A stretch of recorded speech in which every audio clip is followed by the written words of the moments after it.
I've been having these weird thoughts lately. Like, is any of this for real? Or not? What a tone setter. You boot up this wacky Disney platformer for the first time, experience the quiet serenity of its title screen, and then suddenly, existential nihilism. Kingdom Hearts' opening movie is an all-out assault on your senses and emotions. It does everything in its power to make you feel. There's confusion and chaos, nostalgia, warmth. Even before you know who these characters are, the game manages to get you into their headspace through its use of powerful visuals and, of course, excellent music I still can't play for more than 2 seconds. But now that we've been through the majority of this story, we can look back at this opening and realize, though abstract, it's a paradigm of everything to come. It all starts with Sora sleeping, and though this whole sequence is set on Destiny Islands, only these initial few shots represent what actually happened there, with this shot of Riku and the ocean posing a very strong parallel to the Night of Fate, with this tidal wave playing the part of that apocalypse. It sweeps them both away, driving them apart. Though Sora wants to keep up with his friend, something holds him back. Kairi, who we now know is a princess of the purest heart, a source of unimpeded light. This scene at sunset represents the majority of our adventure so far, given that we now know Kairi's been with us every step of the way. Her heart nestled safely beside ours, calling out to us every chance she got. Sora finally reaches her, but doesn't get a chance to say a word before he falls. The pair of them watching as he plummets is the only thing I don't have an answer to. It's possible Sky Sora here is acting as a stand-in for Kairi's initial arrival on Destiny Islands, accompanying a meteor shower no doubt composed of gummy blocks from when this world was connected. But it may be to drive home that feeling of a dream. In any case, Kairi reaches out for Sora as he slips through her fingers before he's completely enveloped by the abyss. What's happening to me? Falling into darkness. That last cutscene, affectionately referred to by fans as Sora's sacrifice, or occasionally Sora's seppuku, which is ridiculous, I mean Hada Kairi was right there, is one of the most beloved moments in the series, but by far my favorite part is this right here. Sora holds on until he sees Kairi awaken. As soon as she stirs, he smiles and lets go. Sora? Are you really? No, he can't be. I won't let him go! So, you have awakened at last, Princess. The keyhole is now complete. You have served your purpose, but now it's over. Ansem, the Seeker of Darkness. What a killer design. What a murderous performance by the great Billy Zane. But that body is not yet truly his. Impossible. No. You won't use me for this. Riku! You've got to run. The Heartless are coming. If I had to pick one central theme to encompass Kingdom Hearts 1, I wouldn't say it's friendship, I would say growing up. And while Sora represents the merits of childhood, Riku represents the folly of prematuring, so eager to prove himself in comparison to characters like Ansem and Maleficent. It's ironic, it's such a quintessentially childlike mindset. He's basically a boy who wants to stay out after bedtime, because he's not afraid of the dark. Although mature enough to realize the shadows themselves are no threat, he never learned that the real danger was the people who operate within them. It's poetically tragic that his punishment for this hubris, for being so eager to leave his childhood behind, was to gain the very thing he thought he wanted, forced to inhabit the body of an adult. There's some deeply uncomfortable subtext here. You can draw parallels to children who go through terrible traumas, but if they survive, they still lose the chance to ever be just a kid again. I'm not sure that was intentional by the writers, but either way, it makes this villain all the more despicable. But speaking of losing one's body... What about the keyhole? Let's just get out of here!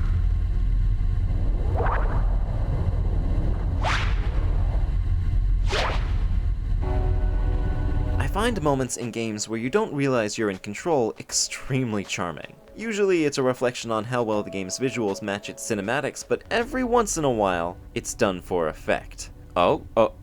I'm a shadow. Oh, look at me go. Oh, I can skitter. I can jump. That's literally it, but oh, this is so slick. The animations are just a little off compared to the shadows we've been so familiar with. Now, you can explore pretty thoroughly and get almost everywhere we've been so far, but we have no means of operating switches or using the bubbles on the lower levels, which will effectively funnel us to where we need to go. Unlike the Ascent, you can't really get lost in this sequence, which I feel is a bit of a missed opportunity. They could have done so much with this, given you 1 or 2 more abilities of a shadow, ideally let you flatten yourself to the ground, or maybe into the walls, link between worlds style. This could have been a sort of puzzle traversal sequence, or they could have flooded it with Heartless and made it a stealth segment, or just had the Heartless be non-aggressive since we're one of them. Either way would be cool, but nope, it's drop, drop, optionally drop 1 more time, and get back to the entry hall.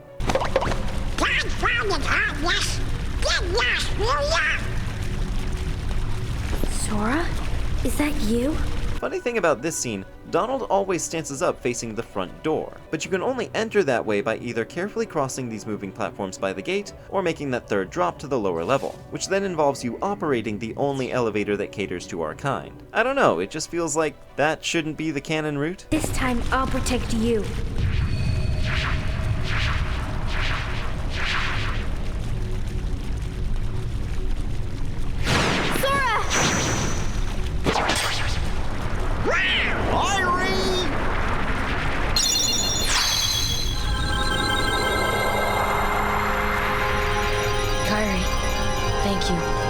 And just like that, it's over. Such a great moment while it lasted, but shockingly short-lived. I will say, that sequence does have some uncomfy implications. What we've just been presented with is undeniable proof that it's possible for a person changed into a Heartless to retain some of their original will. This might even explain why some of them cling to material possessions, like bracelets and gems. You're telling me any number of them could be semi-sentient, and we've just been mowing them down? There is a concept introduced in a future game which effectively absolves our heroes of these ramifications, but at this point, neither Sora nor the player knows about that.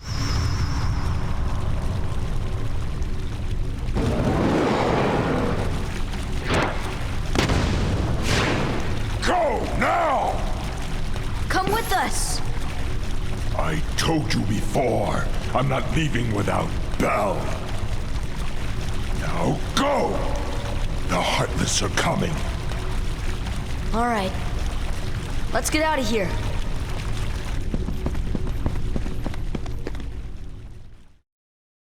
Tell me what happened. I don't know about you, but I love the way Leon says that. Such great, Big Brother energy. So the darkness is flowing out of that keyhole. No wonder there are more and more Heartless everywhere. The only way to stop them is... Seal the keyhole, right? Maybe, but no one knows what will happen once it's sealed. Well, we can't just stay here. We have to do something. I've got a friend back there. That's right. You have one more friend to worry about. Don't worry, Sora. If anyone can save your friend, you can. Safely back in the warm embrace of Traverse Town. After the storm of events we've been through, hearing this fade in is like being poured a perfect mug of hot chocolate. We get to talk to Kairi for the first time since our island was destroyed, and everyone else here has new stuff to say too. Yuffie in particular lets us know that especially powerful Heartless, including some new ones, have popped up just about everywhere. And I mentioned before we took on Riku Ansem, that's not just flavor text. On the subject of these text bubbles, as a somewhat obvious detail that managed to fly over my head until now, every world has its own text box color. One last thing before we head out that door and see what's waiting for us, I want to look at the journal. Sora and Kairi's entries have both been updated to shed a little light on how Sora got rehearted back there. I'm not sure if Jiminy is much of an authority on the subject, but it's all we have to go on. Evidently, this came about as a combination of Kairi's powers as a Princess of Heart and her feelings for Sora. Riku's entry is also interesting. There was a very brief window between the end of Dragon Maleficent's fight and now, where his journal picture and model were altered to his dark form, but now they're back to normal. Now, let's begin, shall we? The events that just went down are referred to in the fandom as Rescue, or The Rescue. And it's sort of like this game's Birth of Christ, because every world and the events within are generally referred to as either before Rescue or after Rescue. Here in AR Traverse Town, the 3rd district, once occupied by a handful of soldiers, is now infested with Dark Balls and Defenders, each with even higher stats than before, and, get used to this, a revamped resistance to Stop and Gravity. I will be showing every enemy's new stat card over the course of the rest of this video, but it'll really drag things down if I actively discuss them all. So just know, our days of one-shotting crowds with Thundara are behind us, and every enemy's drop rates are unaltered. New treasures and challenges alike await us nearly everywhere we've ever been, but before we get overwhelmed, we need to focus on our next steps. If we try to embark once again for the Bastion, we'll find our path mysteriously blocked. I like the strong parallels to Disney Castle in this state. We know Cid's our go-to guy for solving such matters, who lets us know that literally the entire time he knew we were looking for navigation gummies to find our friends in the King, he was holding back on us, and had one stashed right here in town. Forget you, Cid, you never had my back after all. Behold! Cid turn!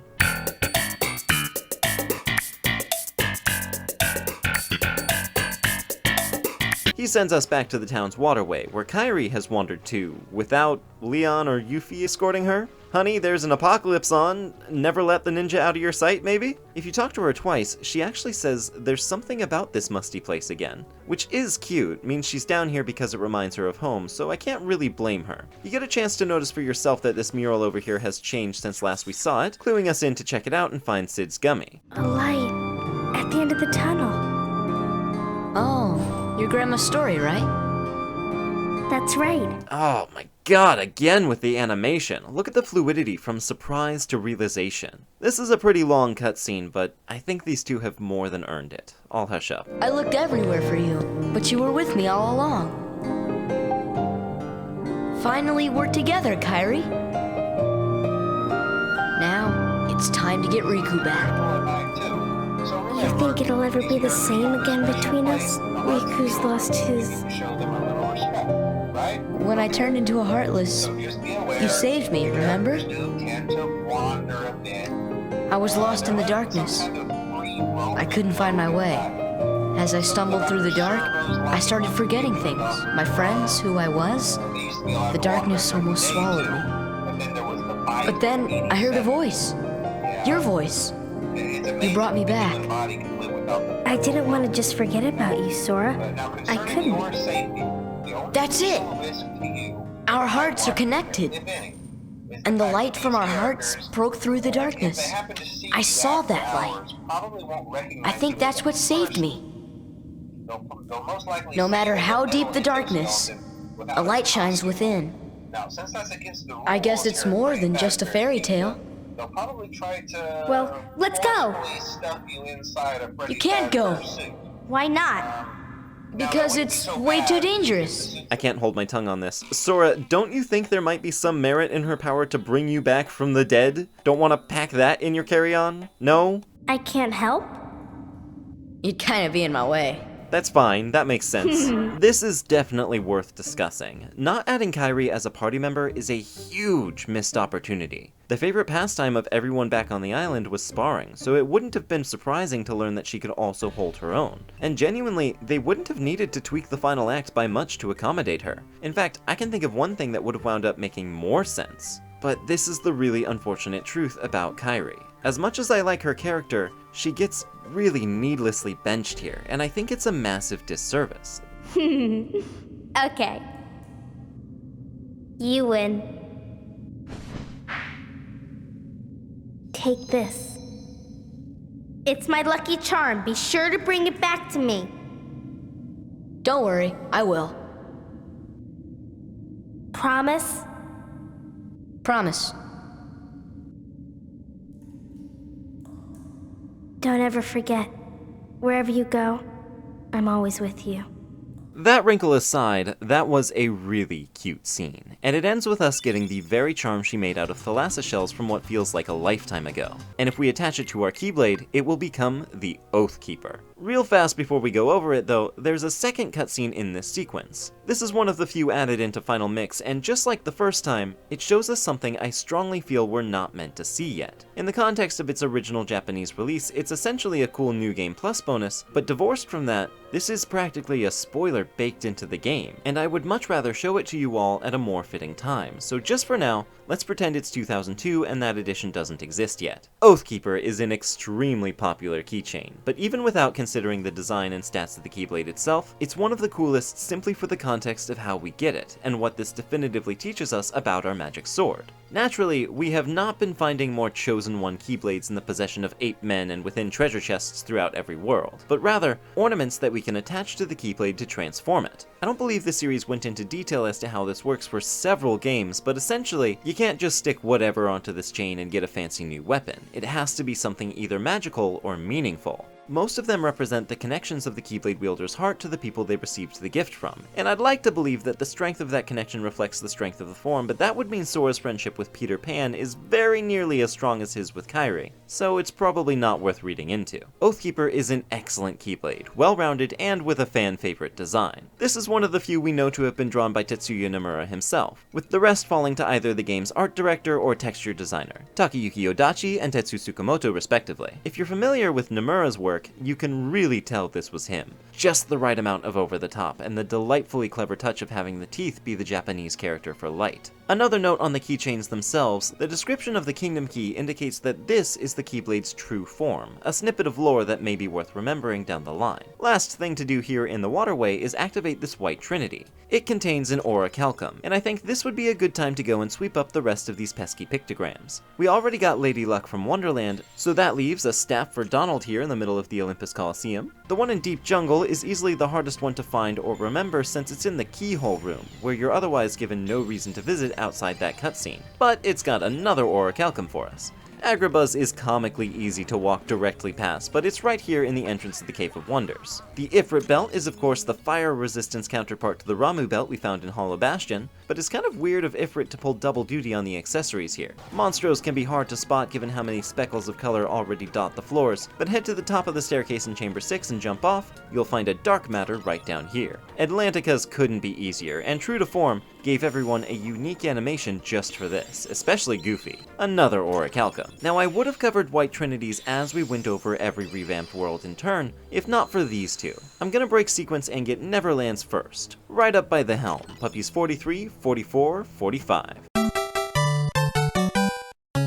There's one under the table in the piano room, one all but copied and pasted by the Carnation Dalmatians, and a good girl has joined the two good boys in front of the fireplace. Maybe I'm just sentimental, but I feel like it's easy to see these three as the Sora, Riku, and Kairi of the Puppy House. I've saved Halloween Town for last because I think it represents what all the White Trinities should have been with the money shot of Spiral Hill. Agrabah's should have been here in Aladdin's house. Deep Jungle should have been the view of the treehouse or the waterfall. Olympus, well, they weren't exactly spoiled for choice, but you get my point. In any case, that was the very last Trinity in the game. Another category in our journal marked as complete, and our reward? Another trio. Nice. One behind the lamp in the TV room, one next to the dining room table didn't quite make the cut for the club, and, for the first time in a long time, this one in the middle of the piano room is confirmed to be one of the named pups from the movie. Freckles, the one who likes to hang out on Pongo's head, identified in this game as one of the only dogs with spots on his face. That leaves just one set left to rescue, and you'll never guess what incredibly dangerous world we've got to reach to find him. Sid's just as happy as ever to install that Navi-G,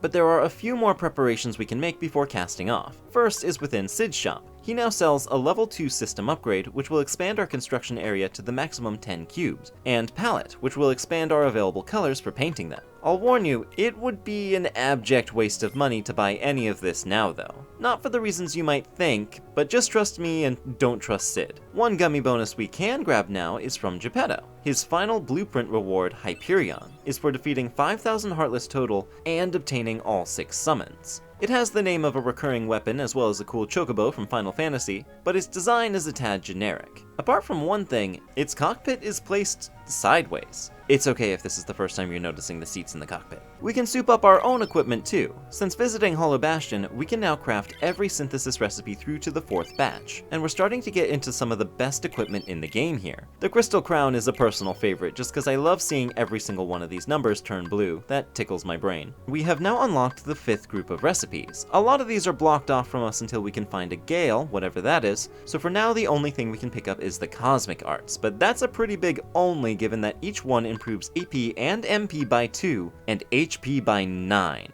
Absolutely pick up a handful of these if you can. Of course, this may call for farming a defender or two, but not to worry on that front, because we now have access to the best room for those purposes, the Hotel Hallway. 3 defenders followed by 4 wizards. If you want either of their materials, and perhaps more importantly, either of their rare weapon drops, this is the hallway to get them. If you're more in the market for a wider array of products, you should always be sure to check out your local gizmo shop, purveyors of fine enemy gauntlets since 2002. It brings back fond memories of when we goofed around in here versus an ever-mounting number of shadows. The After Rescue Gizmo Shop is a 10-wave onslaught of Hollow Bastion denizens and also search ghosts for some reason. Worth noting that with their revamped XP yields, one clear of this room is worth 3600 XP. Just farm until you get the items you want, or until you come to grips with the fact that you're not getting the Defender Shield this run, and that's nearly it for Traverse Town. Our final stop on the way out will be the Nephew Shop. They're packing 2 new weapons each for Clobbert and Gotham, and they now sell Orichalcum, but it is the priciest item you're likely to want. Travis has got him beat with his gun series elemental bands, but come on, you don't want those, put them back. But look how expensive they are. No.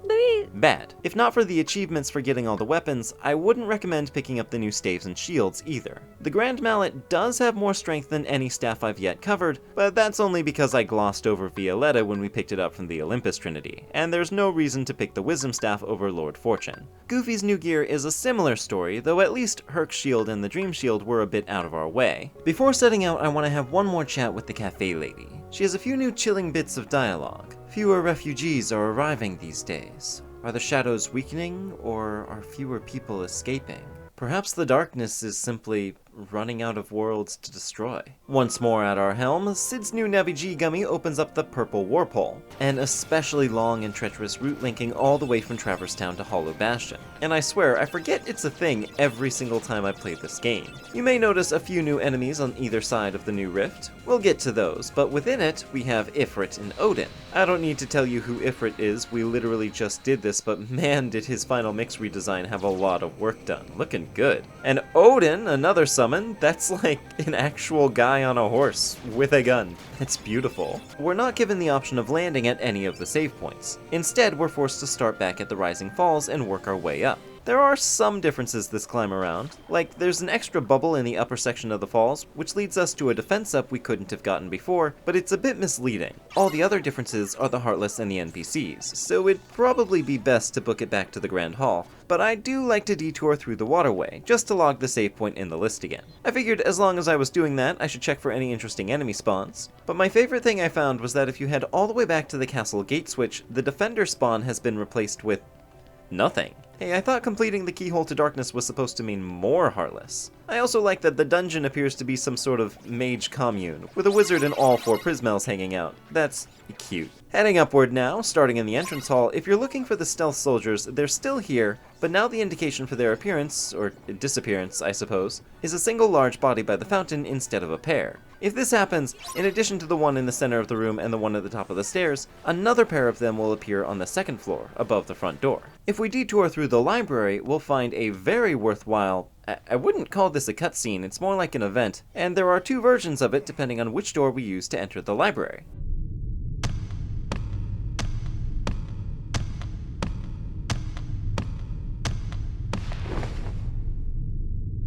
Oh, Belle!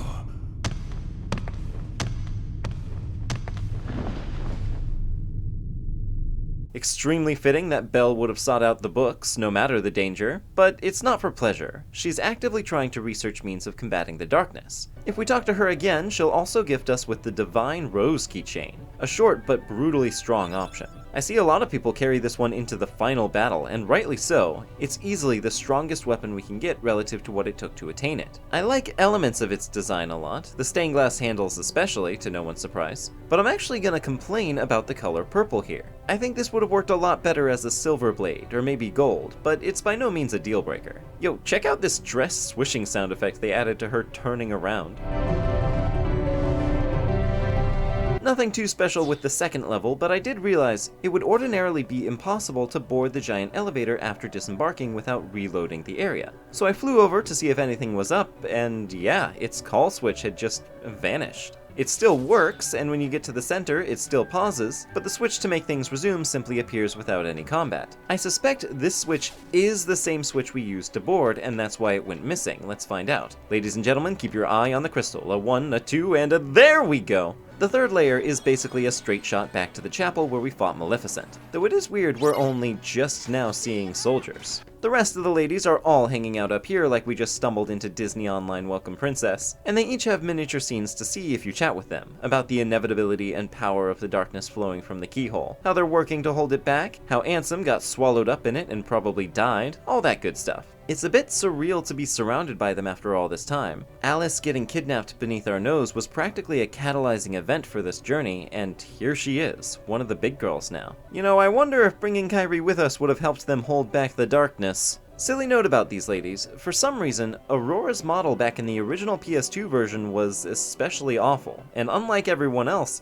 was dramatically overhauled in the 1.5 release. The Grand Hall, our last stop. It's been populated by Heartless and has become another location in which stealth soldiers can appear. This time you're looking for 3 wizards and 1 large body by the entrance, in which case you'll find 3 stealth soldiers around the room. There are also a handful of treasures, a dark matter by the stairs, our final set of puppies tucked in around these pipes. Don't worry, I won't forget them, but let's wait until our next stop in town to check in. And up here, by what we can only assume was the glass sarcophagus meant for Kairi, we get Oblivion. Design-wise, this is one of the series' favorites, the dark counterpart to Oathkeeper, quite literally. Where Oathkeeper's teeth say light in Japanese, Oblivion says darkness. We can also consider that in some abstract way, this keychain was left here for us as a parting gift from Riku, this being the room we last saw him in, and in development, these were actually referred to as the Kairi Keyblade and the Riku Keyblade. Perhaps at some point, he was planned to have given it to us with a bit more ceremony, but in any case, their designs reflect the light and dark within Sora's life, especially as Oblivion's keychain is a black version of Sora's necklace. It's incredibly tragic then that we have no practical reason to use it. We just got Divine Rose, which is stronger without taking a hit to MP. Oblivion is a long keyblade, which is nice, but hardly nice enough to justify it. If you equip this one, it's gotta be because you value form over function. What you got there? Nothing? I don't know it looks like Oblivion to me. What do you want from me? It's cool! Just look at the particle effects!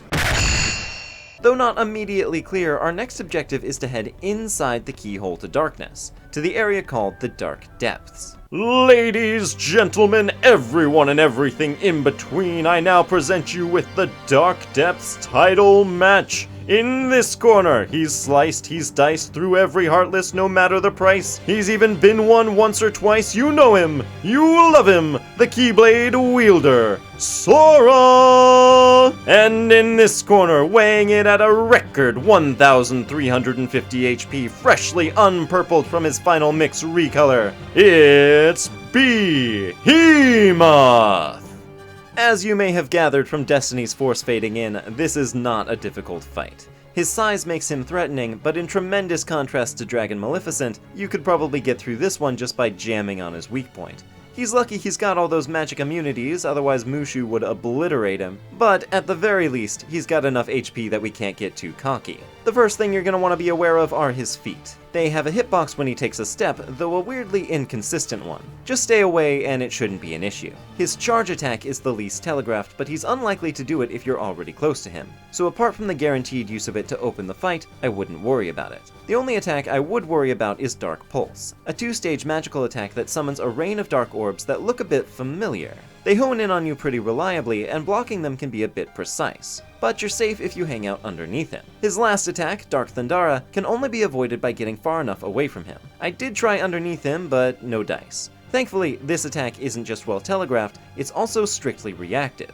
He'll only ever use it after he's been staggered, so if you're wailing on him when he's got his head down, just book it away once he stirs, and that's all he's got. A refreshingly simple boss after all we've been through. Your go-to strategy here is to start on his back and wring out a good chunk of his HP with Gravira. After like a dozen of those, switch to Aurora and focus on his horn. Interesting property of Arrow, it's the only spell which is capable of dealing a single point of damage. It seems this unique damage floor overrides almost everything else, and even when EXP0 is equipped, it looks like it's still calculated normally. Makes sense, you wouldn't want it to completely shred the enemies, but that's too bad because it's still affected by damage storage. So with minimal setup, each hit of the shield can do like 17 damage. That's nuts!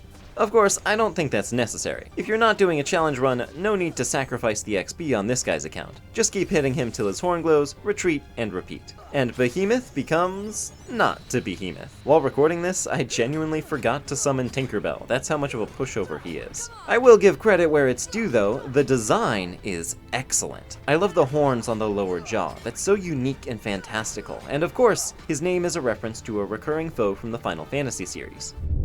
Now let's go and seal that big keyhole. Sora, you did it. Weird beat here. Sora, there's a degree of urgency to sealing that keyhole. You want to just take 5 for a chinwag outside? Right now?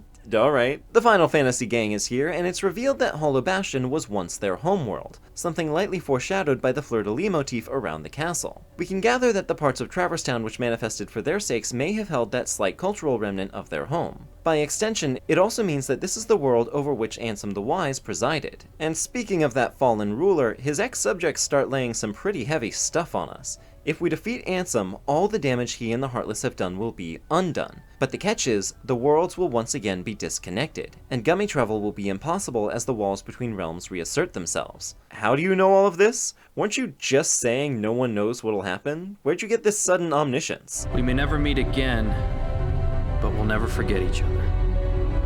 No matter where we are, our hearts will bring us together again. Besides, I couldn't forget you, even if I wanted to. Yuffie's hand gesture makes it look like she's calling Sora stinky. Hurry! Come and close the keyhole! That's what I'm saying!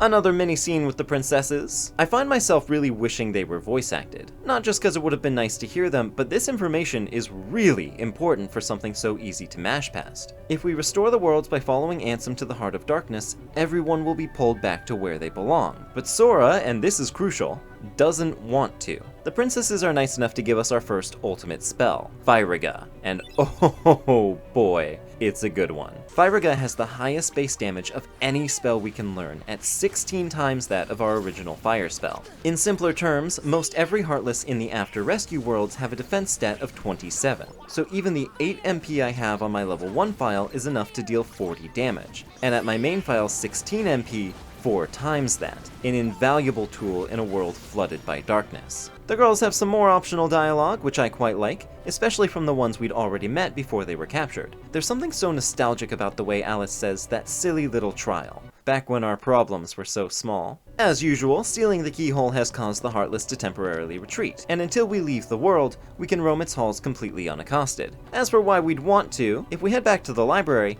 Belle seems to have gotten herself a reading buddy. This brand new character, who we're meeting just now for the first time, Aerith, who seems to have found amid the bookshelves the rest of Ansem's report, 2, 4, 6, and 10. Okay, that does still leave 8 out of the picture, but we're not far off from finding that chapter, so I want to wait until we have the complete picture to peruse them. Kind of a weirdly hidden secret, but at least mechanically, you're not missing much if she snuck by you. But she's also got another tier 3 spell for us if we talk to her not once, but twice more. Curaga restores a base HP of 36, a downright crucial upgrade that most players will miss. Given Aerith is a supportive white mage in her home game, it is cool she's the one to teach Sora his ultimate healing ability, but this probably should have been given to us in that cutscene by the keyhole. Yuffie and Leon are also tucked behind some of the shelves, and both mention their drive to restore this world to its former glory. Leon himself finally explaining the angst with his name somewhere besides his journal entry. He also instructs us to purge every Heartless we can find, and thus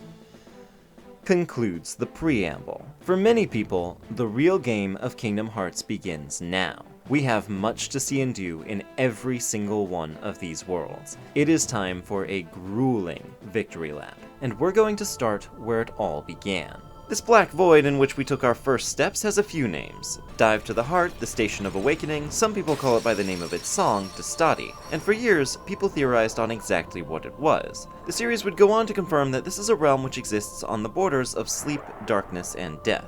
It's a real place in the sense that it's not just a dream, but the rules are abstract, and the lines between what's symbolic and what's literal are pretty blurry. One thing we do know is that these gorgeous stained glass pillars represent the hearts of those they depict, and the imagery on each mural shows the people and memories which they hold most dear, or perhaps, given the evil queens represented on Snow White and Aurora's murals, most significant. These hearts are here, drifting through the dark, because they've been placed under a sleeping curse. Doubtless similar witchcraft to that originally wielded by Maleficent. The fact it's possible for Snow White to pop up all bright-eyed and bushy-tailed after Deep Jungle throws a slight wrench in things, but there is an element here of time's flow being skewed. This pink mural representing the three princesses yet to be captured indicates that not everything here is linear. Another good example is the secret place on Destiny Islands. Some of the drawings on the walls seem to depict the adventures we've had since the island was destroyed. Perhaps Sora and Kairi caught glimpses of it in similar dreams. We've got Sora swimming with some fish in the deep blue sea, a trio battling some sort of giant ghost in a graveyard, some sort of wiggly monster with a giant mouth, Donald Duck, a wizard, a bird, the word mouse, a chocobo, and a fleur-de-lis. Nothing specific, but we've certainly seen all those things separately. A hero standing against some bat enemies, what may be the Cheshire Cat, a character following a butterfly, someone obsessed with card suits, Sora being awoken by a dog, and some pretty Traverse Town-looking buildings, and finally, Disney Castle.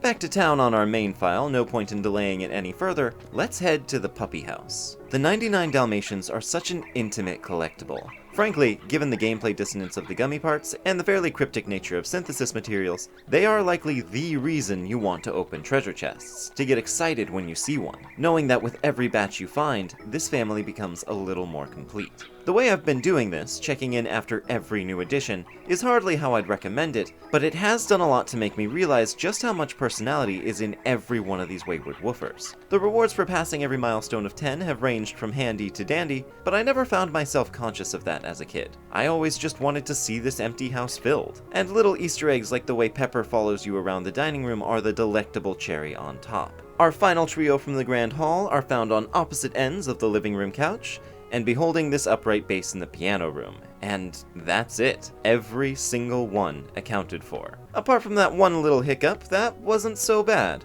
Our parting present from Pongo and Perdita for procuring that plethora of purloined puppies, the power of wind. In another box! And a complete Gummi set. One thing at a time, Eroga, another stellar upgrade to Arrow, and in keeping with the pattern of breaking the pattern, this does not increase its damage or duration, but adds a reflective property to the barrier. Now, any deflectable projectile and many physical attacks will be automatically bounced back as though we guarded it with our Keyblade, effectively making us immune to over half the Heartless in the game. The gap between Tier 1 and Tier 3 spells is always pretty wide, but none more so than Arrow. This thing cleans up. That second reward, I think, is almost as nice, but your mileage may vary. A full set of gummies means we are now maxed out on every variety of purchasable gummy block. 99 each of the basics, as many weapons, thrusters, and other goodies as we can handle, and full upgrades to our system and computer, meaning we can now make just about anything we set our mind to. Or we can finally use any of the cool blueprints we've been gathering as a base, but no matter your preference, build the warship of your choice and strap it down with every toy at your disposal, because we are finally going to put them to use and do that which scares even the most hardened of Kingdom Hearts 1 completionists. The Gummi missions. Veterans of this series will undertake level 1 Proud Mode journal completion without batting an eye, but no one touches these. It's not because they're hard, mostly, it's just, who gives a flying flippity-flop about this shippity-slop? On a first glance, the Gummi missions don't really fix the core issue of Gummi traversal, in that it's just not interesting. Resources are so plentiful, obstacles are so paper thin, you can obliterate these routes by jamming on your weapons, and if you're not high on that, the concept of what sounds like a pretty basic score attack mode is not going to tickle your fancy. The first mission, reach Traverse Town after gaining 80 points, is so hard not to get, I don't even remember when I did it. Its second mission, reach it from Olympus and collect 30 shield collectibles, doesn't take much more thought. If you equip an Osmos Gummi, you can flick the right stick to absorb any collectibles near you, which trivializes this one. The route is newly defended by Ramu and Goblin ships. Ramu's not news here, but Goblin's a classic. Then these hulking ships by Traverse Town are Alexander's, genuinely one of the coolest interpretations of a Final Fantasy summon we've yet seen. The level 3 Gummi missions are where things get interesting.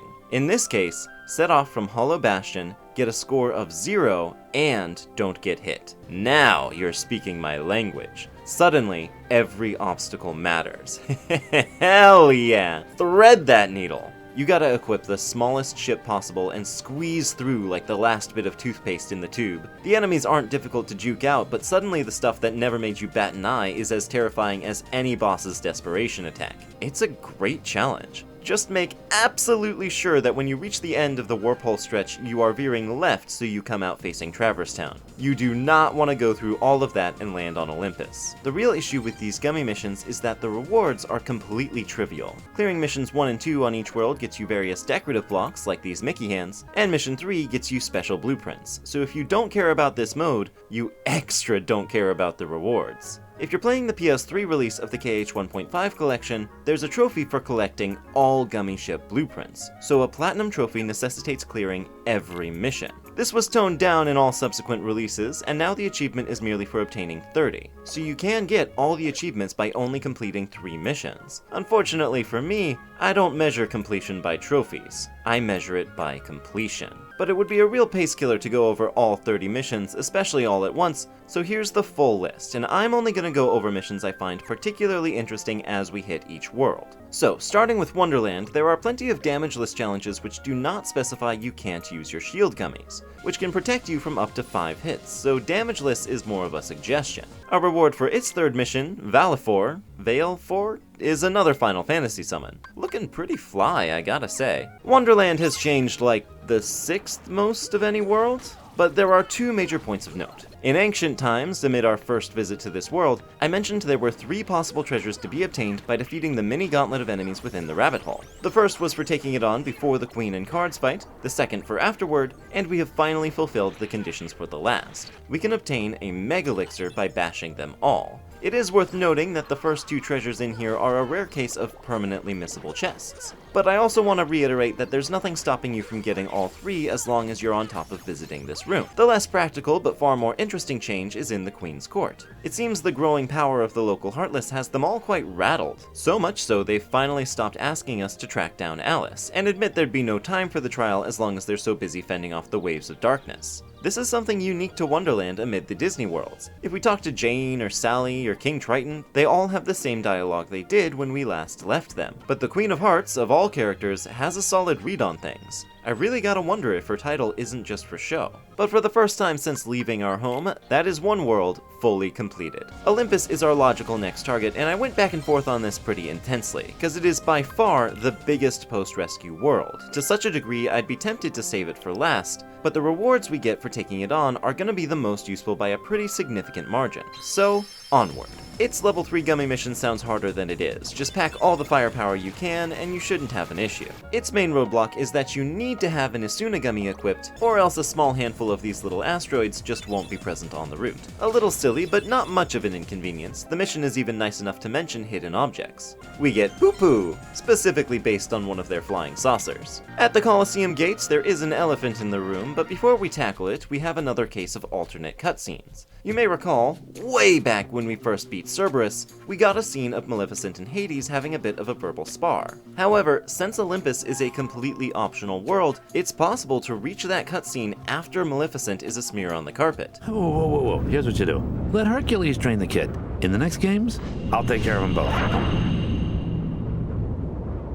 In this case, the scene just fades out the moment before she would have shown up. Yeah, it's not complicated. In fact, I could have just edited the original scene instead of running through the game again, but I can always appreciate the devs for realizing this niche situation was a possibility. As long as we're here out of sequence, it's also possible to take on the cups out of order. If we do the Hercules Cup before beating Phil and Pegasus, we won't get the cutscene that we got on our main file. Instead, some text dialogue to the same effect, followed by Phil telling us we've still got a long way to go. We still get Yellow Trinity, and by extension can seal the keyhole, but we can't open the chest and get Olympia until we get the other trophies. Once we do that, we get a rare alternate voice line. Sora! You've grown strong! And then the rest of the scene plays out as normal. Every enemy in the Colosseum is rebalanced, including the bosses, which may come as a slight surprise. The most interesting note here is preliminary Cerberus. I want to especially point out his EXP yield, just keep it in mind. But enough of old news, it's time for something new. After defeating Behemoth, we've unlocked the Hades Cup, the ultimate gauntlet of foes. 50 seeds featuring every species of regular Heartless we've seen. Except the Atlantica ones, I suppose that makes sense. Oh, and no barrel spiders, and no bouncy wilds? Okay, that's odd. For whatever reason, they're completely absent from all 4 cups, and they don't even have the respiratory excuse those other jokers have. This is weird. The picture of Hades on this poster looks to have been traced over a frame from the movie. The one where Hades tries to get Baby Herc hooked on tongue piercings. The sign is hanging by a rope I doubt anyone has ever noticed before. To prepare for this, I'm gonna set up Donald a bit differently. We're gonna equip that Violetta we found outside, and go all in on strength for his equipment. Minimize all of his spell usage, because there is simply no way his MP is gonna last 50 rounds. Goofy is still gonna be our MP battery, with only MP gift as an active ability. And Sora, I highly recommend packing the 3 spells we fully upgraded, and I'm personally bringing Oathkeeper. But Lady Luck could well be worth the hit in strength. Firaga is your best friend for most of the filler rounds. It's cheap and powerful, so you can kill everything without needing to risk your health, and retain the bulk of your MP for when you really need it. Donald's melee build isn't amazing for his own performance, but by being so frugal with his own magic, Goofy is free to keep it flowing your way. The curveballs start flying just a few rounds in, when Yuffie shows up. Now, we fought her before and she had Leon as backup, but even still she's been revamped ever so slightly. She can now throw up to 3 shurikens at once to better deal with being outnumbered, and though I have no way of knowing the numbers on this, she seems to have developed a resistance to being stunned by her own shurikens. She would really prefer you didn't use Aroga when fighting her, but that's a darn shame. I wouldn't want you to lose track of all those lovely projectiles, would I? Her giant shuriken DM is still a threat that I have no clear idea of how to deal with, but you should have no trouble taking her down regardless. Now, this angers me slightly. I was so sure that that one Ultimania factoid about her being able to kill you with her shuriken after you win was something I would manage in the Hades Cup, but I can't imagine getting the timing any more frame perfect than this. You become invincible the instant you defeat her in every version of the game, so I don't see how this is feasible. If anyone out there can manage it, please, let me know. For beating her, we earn the Genji shield. Apart from the Defender, Goofy's best large shield option.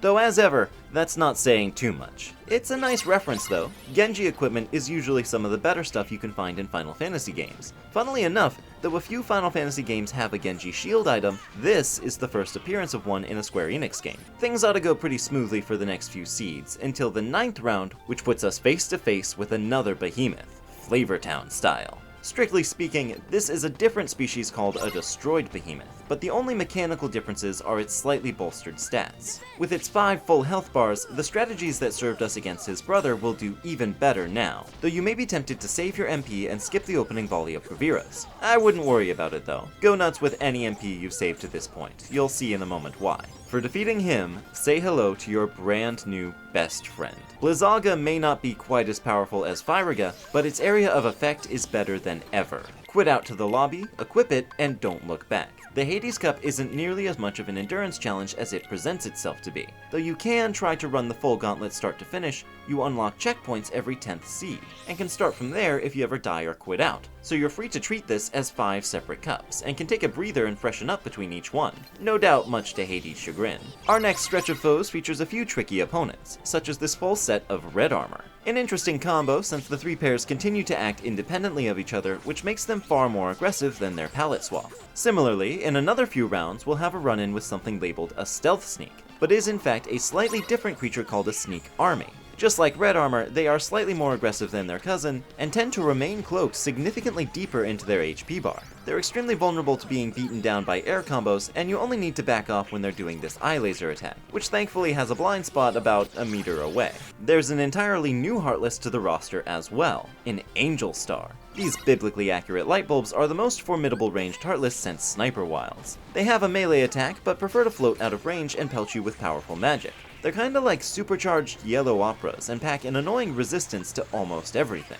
They are, however, extremely weak to Eroga, as all but one of their attacks can't touch you through the barrier. And from there, the only real annoyance is their ability to guard. That carries us through to our old foe, the goodest boy under the earth, Cerberus, who now begins the battle in what was once his second phase, kicking off his attack cycle with Shadow Rave, Firaga Balls, Shadow Rave again. We can use the exact same strategy we once did, hiding on his back from the ranged attacks, and carefully getting in a few smacks to his ear between bites. But I have a much better strategy now. We're still gonna do the hiding thing, partly because I will never get sick of avoiding his attacks like this, but then, rather than risk losing a limb to his teeth, we're just gonna blast his face with Blizzagas like we're using a spray bottle on a cat. With so much MP under our belt, it feels kind of unreal how cheap this spell is to use. We can fire off like 100 before running dry, and a single elixir lets us do it all over again. You truly may as well use it as a longer range alternative to your regular attack. Sorry, Serby, don't take this as a reflection on you. Blame your owner, he set this whole thing up. Thunder!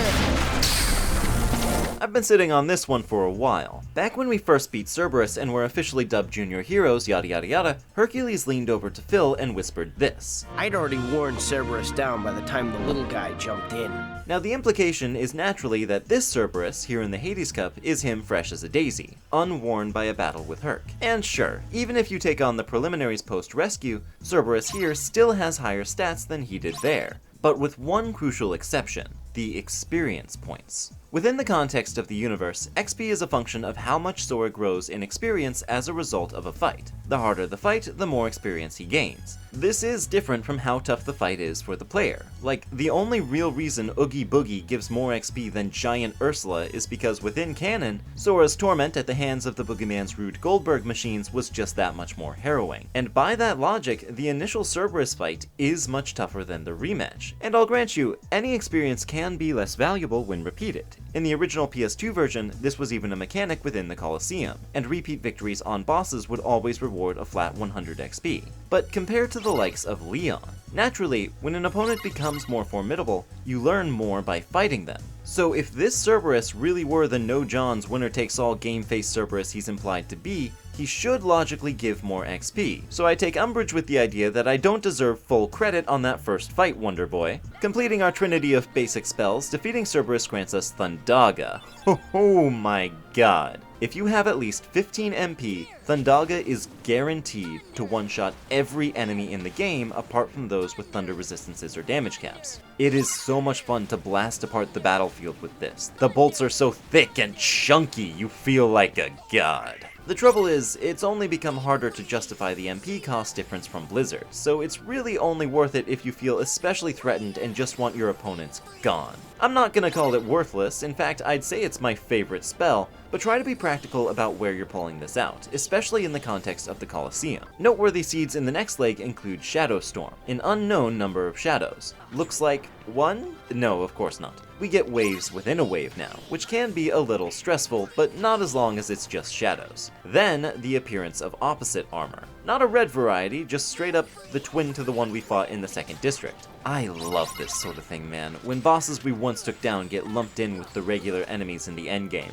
Look how breathtakingly far we've come. Of course, the game kinda cheats to give us that feeling. It has the same amount of HP as the original, but a higher damage cap, up from 20. So it's loosening the leash a bit to give us that power trip. Afraid that's gonna be a short-lived high though, because guarding the next 10 seeds are both Cloud and Leon. The two edgiest sword boys this side of Agrabah joining forces, and oh lord, it's not pretty. Neither has any new tricks up their sleeves, but they can make an oppressively good team. The biggest question to answer is which one do you want to focus on first? There's no upside to dividing your attention, as they'll each pull out their most dangerous attacks below half HP. And if both Omnislash and the giant lightsaber are on the field, you can forget it. Personally, I recommend fixating on Cloud. Don't tell Leon I said this, you know how boys get, but Cloud's sword is just a bit longer. In conjunction with his ability to close distance faster with Sonic Blade, he seems like the much more present threat when let out of your sight. The problem is that blocking the hits from Omnislash is significantly more taxing when you also have to worry about Leon.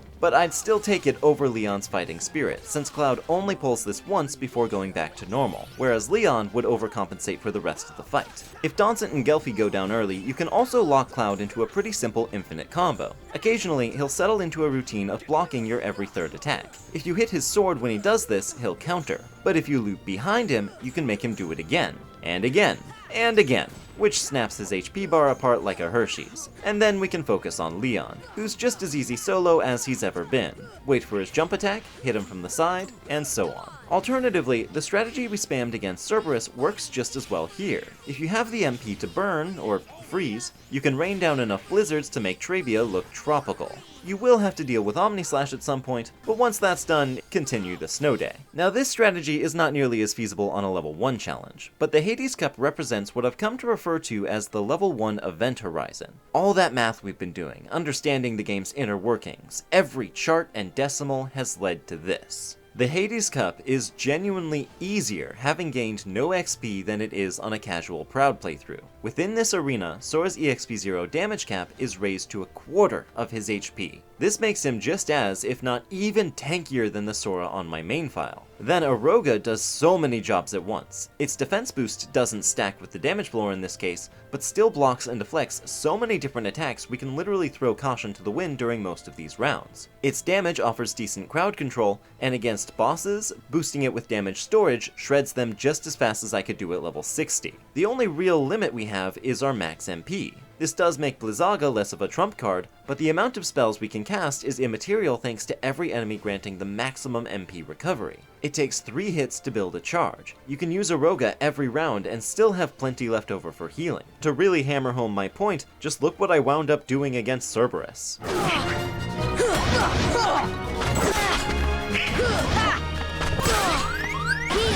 My, how the tables have turned. For defeating the anime boys, we earned the Lionheart Keyblade, named after Leon's ultimate weapon from 8. It looks like the designers put all his motifs in a blender and spit out this beauty. A strong contender for my favorite design in the whole game. It's so simple yet elegant. And the keychain itself is the keychain directly off of Squall's own Gunblade. What a sign of respect. I only wish we'd gotten a scene of Leon giving it to us. Though knowing him, it was probably a pretty stoic handoff. Stat-wise, justice for Metal Chocobo, this is an excellent Keyblade. Nearly a direct upgrade from Oathkeeper. Stronger, longer, and check out its attack particle effect. You might almost be tricked into thinking it adds an elemental attribute to your swings, but as you can see by these red nocturnes, this is just for looks. For the best, it'd be extremely inconvenient not to be able to damage wizards with our Keyblade. Now the arena has turned spooky. Purple fire, dead trees instead of columns, ever-intensifying rounds of Heartless, and now it's shaped like an octagon instead of a square. How bone-chilling. The 4th round is against a multi-wave batch of Dark Balls, which can be a bit overwhelming if you don't sweep them up quickly.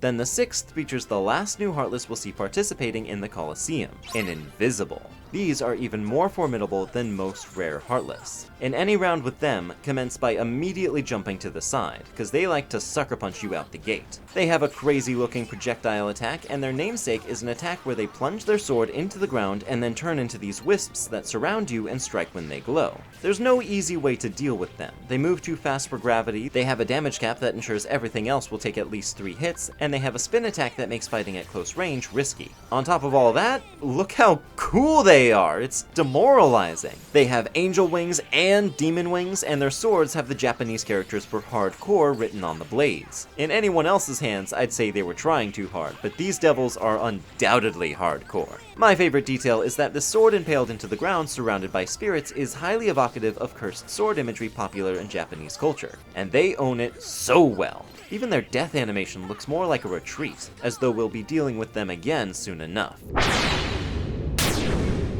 Yo, hey, how you doing, everybody? Yeah, got a minute? Hades, Lord of the Dead, nice to see you. Hey, guess what? I got a place for you. Hades, the last villain standing from Maleficent's Council of Evil. His grandmaster plan to play by the rules in a tough but ultimately fair tournament? Let me try and figure this out, because he wanted Cloud to kill us back in the prelims. That's why he stopped Phil from stopping the fight in the scene where Cloud won. Well, who's gonna stop him if he wins? But losing to him, we don't die, we just kick dirt and try again. Not that I expect we will lose, he's got a few tricks up his sleeve, but enough glaring holes in his armor that this shouldn't be too troublesome. His first trick is his HP. He has more HP than the developers programmed the bars to display. He effectively has a 6th invisible health bar over top the purple one, which can definitely throw a lot of people off. He is a god after all, maybe he's invincible, but no, just keep whacking away, you'll start seeing the damage soon enough.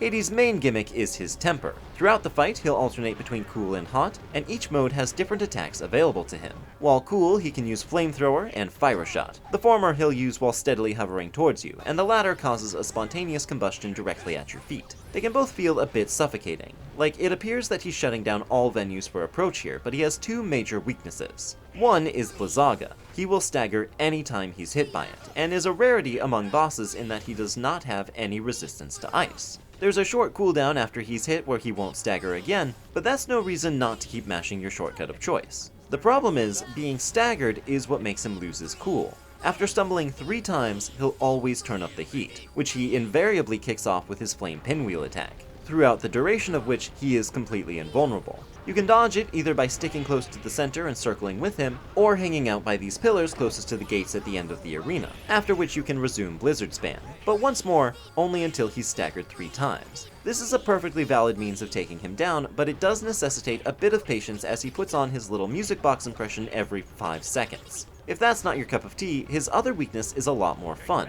Though it doesn't necessarily look like it, he has a pretty embarrassing blind spot directly next to his lack of legs. Both his flamethrower and fire shot can only travel at like a 30-degree angle at the steepest, and he's so tall that you can overwhelm him with the physical affection his parents never showed him, and take him apart that way. The only safe means we have of doing damage while both remaining in motion and below his sightline is with arrow. So once again, EXP0 users are eating good, but even without damage storage, this works just as well, and can be used to effectively bypass his hot temper form for the entire fight. If you want to handle things a bit less cheesy, the rest of his orange moveset isn't too tough either. I will say, he's far less consistent about what makes him cool down than vice versa. It may be a function of time or how many attacks he uses, but I think it's just one of the things he can decide to do alongside his other attacks. Those attacks are Flame Claw, Agrabah, and he can still use Fire Shot. Fittingly, your best option here is quite the opposite of his cool temper. You want to abuse distance because his Flame Claw attack is a pretty effective melee swipe. Keep away from him and jump whenever you see him wind up for his other 2 attacks. That'll keep you out of range of Fire Shot and tee you up to hit back his Agrabah. That is, unless you have a barrier up to do it for you. That'll stun him for a good while and you can get in a couple free hits. Fun thing about this projectile, this is the exact same asset as Cerberus's fire attack. I wonder if this is how they play fetch. And on the subject of visuals, his pinwheel attack is his biggest movie parallel, from this scene. Rearrange the cosmos. And the one schlemiel who can louse it up is waltzing around in the works! And that's all it takes. Odds are you'll have more trouble with some of the Heartless rounds.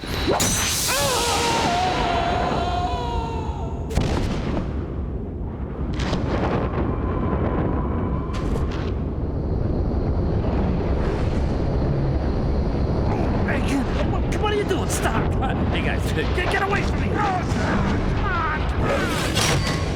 For his defeat, we finally get Ansem Report 8, and the ultimate upgrade to Gravity. Graviga is a welcome improvement given nearly every enemy's newfound resistance to the element. Most of them take about 75% of the damage they should, which means we want to deal 135% of their health to one-shot them, something far more feasible with Graviga. It also provides another increase to its area of effect, making it more practical than ever. I'll slide that newest Ansem report into the to-be-graded pile for now, as Hades was not the final boss of his eponymous cup. And we have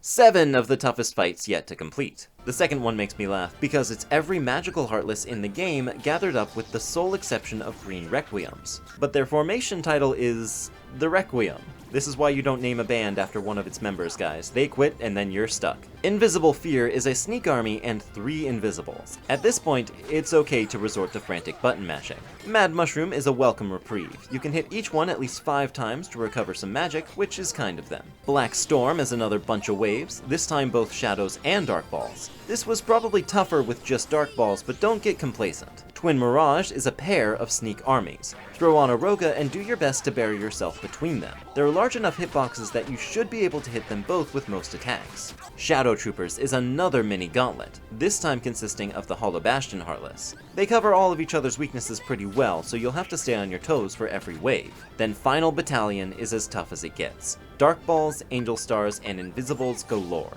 Do not let your shield drop, especially as long as any Angel Stars are on the field. Prioritize the Invisibles as best you can, and don't let yourself get fixated on any one enemy, as all 3 of them can enter periods of invincibility. Always be ready to switch targets and make every second count. Don't worry about saving any items for the next round. This is where you do or die.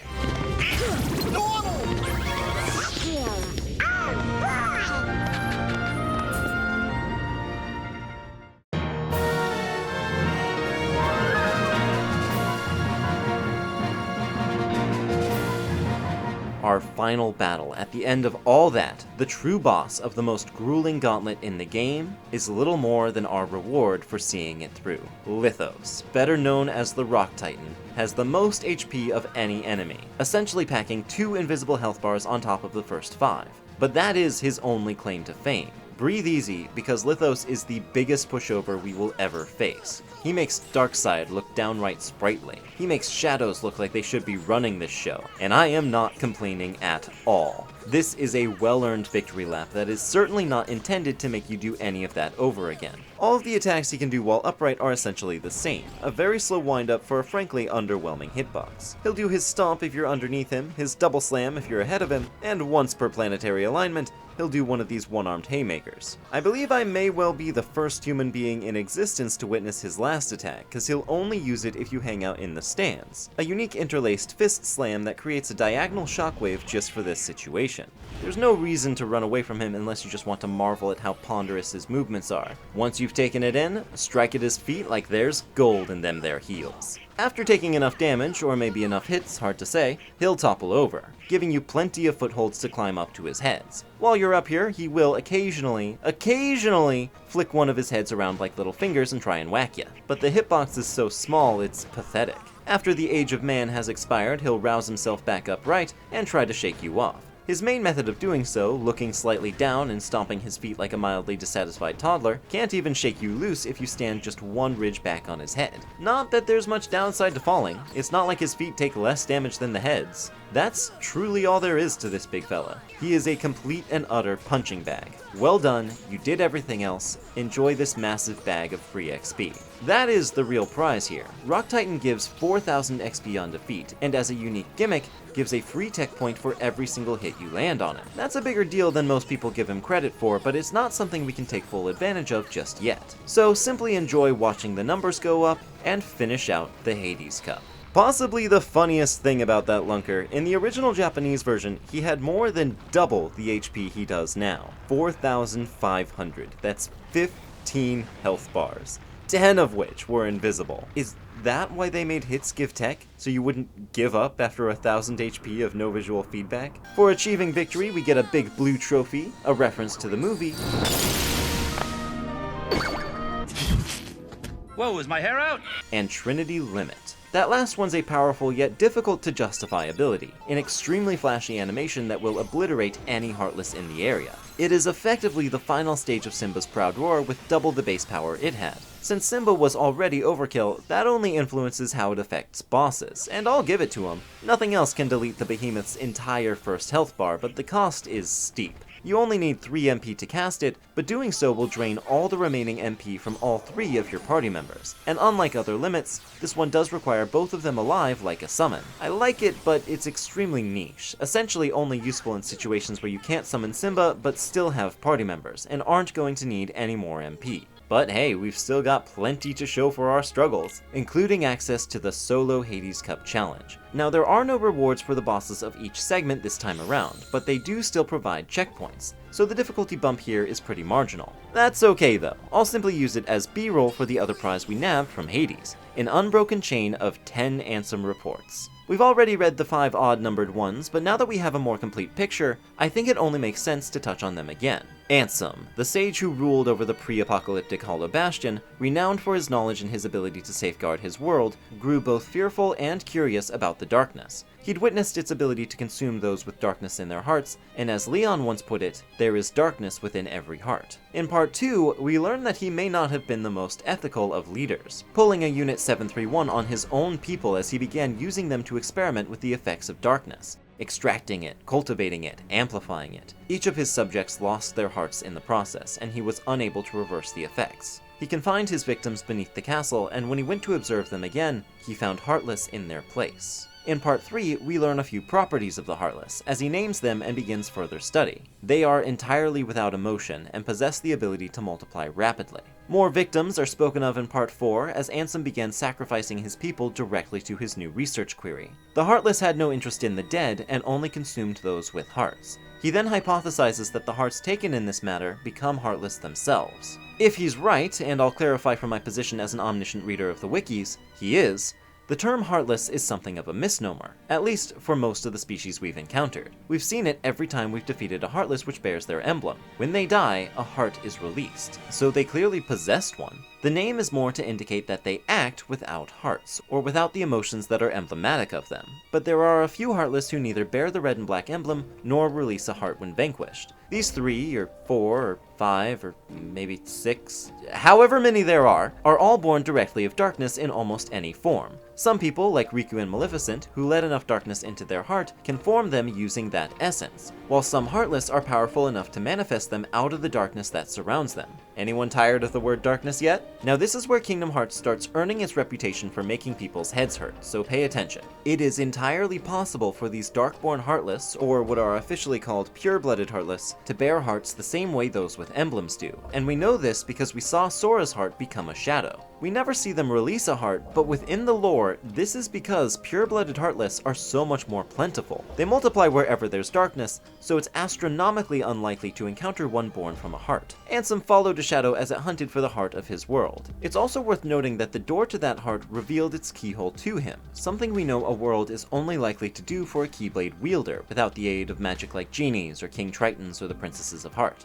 But what the shadows want with the heart of the world, he doesn't yet know. He has that one tangent on Gummi blocks, which feels even more out of place now that we have context, before getting back on track with his studies. Seeking a way to make a heart from nothing, he created a device to artificially produce Heartless. And while I'd love to believe he was basically putting a vacuum in a dark room and spitting out some dark balls, it's pretty clear we're back aboard the human experimentation train, directly extracting the hearts from people and forcing the darkness within them to manifest. He then labels these artificial creations for everyone's convenience, which is where the Heartless sigil comes from. This may even indicate that the emblem was once just Ansem's royal crest or something before it became a symbol feared throughout the worlds. As for why every emblem Heartless which manifests in the wild still bears this crest, imitation is simply one of the strongest instincts that drives them, hence why they change their form based on the worlds they're in. So, every Heartless is born of darkness. Pure-blooded Heartless can be born of any darkness, including that within people's hearts. The Heartless born of Ansem's later experiments are Emblem Heartless. All Emblem Heartless are formed from people's hearts, and the Heartless born when an Emblem Heartless takes someone's heart will also be an Emblem Heartless. It can be a bit ambiguous when one of these creatures is being created, since they all have the ability to teleport. For example, Jafar summoning these bandits is not him creating Heartless, but merely commanding them to him, and they pop out of similar dark corridors to those we've seen Riku and Maleficent use. If your head is spinning, it's okay, we're almost through it. Then comes King Mickey's visit to Ansem. It was kinda cute when we first read this. Two wise rulers swapping stories, but now we know Ansem was an absolutely deplorable madman, and every word of information Mickey shared was falling directly into the wrong hands. It's pretty cool they gave us the reports in the order they did, keeping us in the dark as to how abjectly evil the author was. And in part 10, we see the king's visit gave Ansem a goal, to seek the hearts of worlds.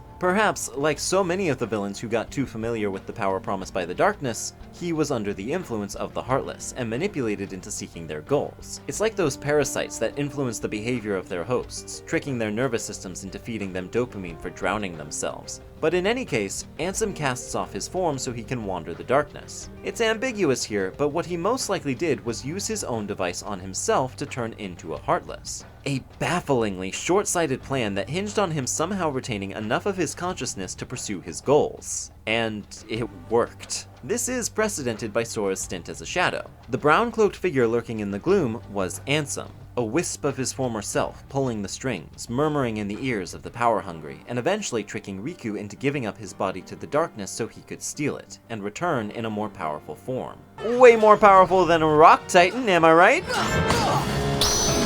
To cap things off, Lithos is even easier than he was with the homies. His AI is tragically easy to manipulate, to the point where, at the right distance, he won't even know what to do. You're too far away to stomp, too close to punch. I almost feel bad for him, he's so lost. For completing the Hades Cup solo, we unlock Save the Queen, which used to be Donald's ultimate weapon in the original release. Both it and Violetta received buffs to their strength in Final Mix, but Violetta got more, so there's still reason to use it, not to mention its huge crit bonus. For the sake of critical hits, every one of Donald's attacks are finishers, so there may even be a discussion to be had outside the Colosseum.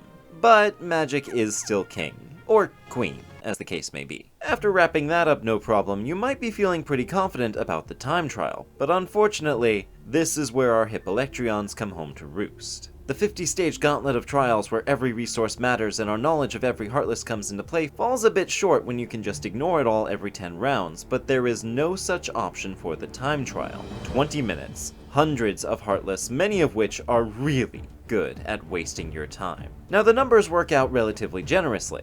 The other 3 cups each gave us 3 minutes, whereas the Hades Cup essentially gives us 4 minutes per 10 rounds, but don't fall for it. You are going to need 5 or 6 minutes for the last stretch. Every time an Angel Star blocks all your attacks with its wings, every time an Invisible goes invisible, every time a Sneak Army uses its Eye Laser attack which prevents it from falling below 1 HP until it's done, the seconds hurt. You'll lose more than time, you'll lose a tiny piece of yourself. Suddenly Lithos isn't such a joke when you find yourself with 30 seconds to knock out 7 HP bars because the wizards have impeccable timing or because the clock keeps ticking after the bosses die. It's time to stop.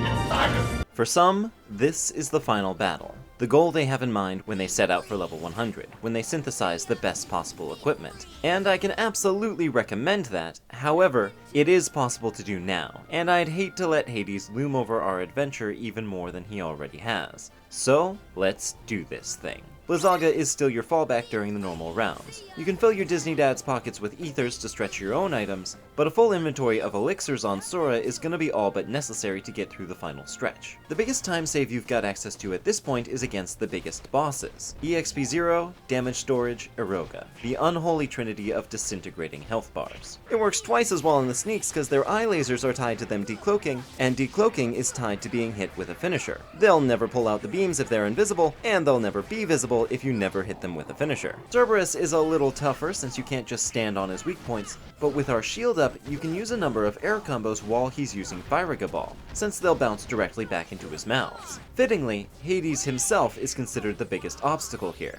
especially with his tendency to go invincible, but with the tactics we've already discussed, you can circumvent that entirely. Beyond those tactics, there is very little advice I can offer that I haven't already. Give the Rock Titan one last windy hug, and we can at last bid the Hades Cup adieu. Save the King is our reward for that one. Once again, it used to have the objectively best stats in the PS2 version, but with some final mix rebalancing, it got competition from the Defender. You know I love Goofy's MP stat though, so this is an easy choice for me. Not to mention, it's pretty dang cool to see a character wielding the game's logo as a weapon. A few tangential unlocks around the courtyard for clearing the Hades Cup, not the time or solo trial, just vanilla. This purple pot will pop up by these pillars, which will give us an orichalcum for checking it. Blizzaga is out to win me over even more than it already has. If we use it on these braziers, we can get a second chest from the one we got from dousing them using Blizzara. Unlike the rabbit hole chests, neither of these are missable, and both will show up if you use Blizzaga if you skipped the first one. The Shiva belt is the third in a cute little trifecta of endgame accessories, but of the three, this is the only one I can genuinely recommend going out of your way for. The 2 MP is great, and the ice resistance ain't too shabby either. You'll find out why before we leave Olympus. This last one's just for me. Herc's got a few bits of dialogue he'll swap out between every cup you win, and his model has this pretty seamless animation of looking down at you no matter where you talk to him from. Standard stuff. But while goofing around, I discovered the tops of these pillars don't have collision, and I was amused by the idea of Sora trapped inside one. But what happens if we talk to Herc from inside this column? I gotta admit, that is the funniest thing I've seen all day. Herc, you know owls are supposed to be Athena's thing, right? Our final unlock, as with the rest of the cups, is the ability to rematch any round we like from a menu, which is arguably the best reward because it gives us instant access to the Rock Titan fight, and by extension, all the juicy XP he provides. So, I think it's finally time. Let's talk about the most hotly debated subject within the fandom. Forget the merits of the Osaka team, never mind where Cure goes on the quick select. No one cares if you play Days before or after 2. I have never seen people quite so at each other's throats as I have when they're arguing about where best to grind Sora to level 100. Wars have been fought, empires have crumbled, and all that we're left with is the question, where? In which circles do I massacre enemies to get the biggest number the fastest? There are 2 dominant schools of thought going relentlessly head to head on this matter, and then a third sort of hovering above them in a state of scholarly enlightenment. Before we settle in and start whacking away, you'll want to have your EXP accessories equipped. By this point in the game, there's no reason you shouldn't have an EXP ring and EXP earring. One we got from Synthesis, one from completing Pooh's Muddy Path. If you're on beginner difficulty, you'll also have started the game with an EXP necklace. These all stack and contribute their bonus percentages additively, and apply to the whole party as long as the character equipped with it is in your party. So if you slot one on Goofy, you'll still reap the benefits, even if he's dead, but not if you swap him out or take on a solo challenge. Everything I'm about to test, I'm going to do using the 40% bonus we get from the earring and ring, but be aware, if you advance to the final boss's doorstep or take on another challenge we'll get to later, you'll gain access to more accessories which add 30% bonuses, like this EXP bracelet you can see in the Synthesis workshop. Strictly speaking, if you had the patience of a video essayist, you could craft multiples of these items. We even have everything we need to make another EXP earring right now, but just take a look at the other recipes and you'll see expending the dark matter would be a bit foolish. We'll be able to craft dark matter once we can farm Gales, but that also requires Mithril, and to craft that we need Mystery Goo and Mithril Stones, so there's no question that in the time you'd spend getting those materials, you could have hit max level like 5 times. But I at least want to acknowledge the possibility of multiplying your EXP gain by 370%. I also want to underscore that I don't entirely recommend getting to max level now. The stat boosts the party will get from like level 80 onward are a bit overkill, and you may risk making the rest of the game too easy, even on proud mode. If that's not something you're worried about, I'm not here to gatekeep. Go wild. There's an achievement for reaching level 100, so we'll have to get there eventually. But for this particular grind session, I recommend getting to, at minimum, level 69 if you chose the sword, 66 if you chose the staff, and 72 if you chose the shield. This will get you all of the most important abilities for the road ahead. If you feel like going the extra mile, all 3 will benefit quite a bit from reaching level 90, but the essentials are the maximum amount of MP you get by level, second chance will ensure that you can survive any hit with 1 HP as long as you have at least 2 HP. It can really come in clutch. In my opinion, this is the biggest downside of picking staff, as it misses out on this ability unless you really go the distance on grinding. Leaf Bracer. This wasn't an ability in the original KH, but a lot of people can't imagine life without it. It makes you invincible for the duration of casting Cure, invaluable against quick opponents who won't give you the space to heal. MP Rage, which converts every point of damage you take into a point of MP recovery, an amazing alternative source of MP when the chips are down, and of course, Lucky Strike. Easily the biggest downside of picking the sword at the beginning. Now the 3 most popular means of EXP farming are the Gizmo Shop, the Hotel, and Rock Titan. In principle, these are all pretty simple. Within the hotel, take out the 3 defenders and 4 wizards in the hallway, enter the red room and zap the 3 dark balls, then the green room and blitz the search ghosts. At our 40% boost, that's 2,604 XP per loop, and if you get pretty optimized, you can clear all 3 rooms inside 35 seconds, amounting to about 74.4 EXP per second. Adjust as needed depending on which accessories you've got on. The second option is the Gizmo Shop, and I already went over what makes this one tick. There's 5,040 XP to be earned in this room alone. Now for this route, you will want to have Encounter Plus equipped, which we got for synthesizing 15 unique items with the Moogles. So everything will respawn just by you leaving the room. If you leave out the front door, you can include these 2 wyverns outside your cycle, which brings our total up to 5,376, and my fastest loop was just over a minute, approximating 89.6 EXP per second. Just looking at these numbers, I do wonder why there's a debate here. Yeah, you need Encounter Plus, but if you have it, I think the Gizmo Shop has almost every advantage. The enemies are grouped closer together, you get to hang around and grab their drops while staying in one place, meaning this route is better for money in most other items. The hotel does give you better odds if you're hunting for the Defender and Wizard's Relic drops though, so the most optimal strategy may be to hang out there until you get the weapons, then switch to the Gizmo Shop. Or at least it would be, but door number 3 blows them both out of the water. Despite his tremendous HP, you can obliterate Rock Titan in 45 seconds flat. Just go all in on strength. You only need 47 to hit his damage cap, throw on an Aroga barrier, and turn him into gravel with your Keyblade.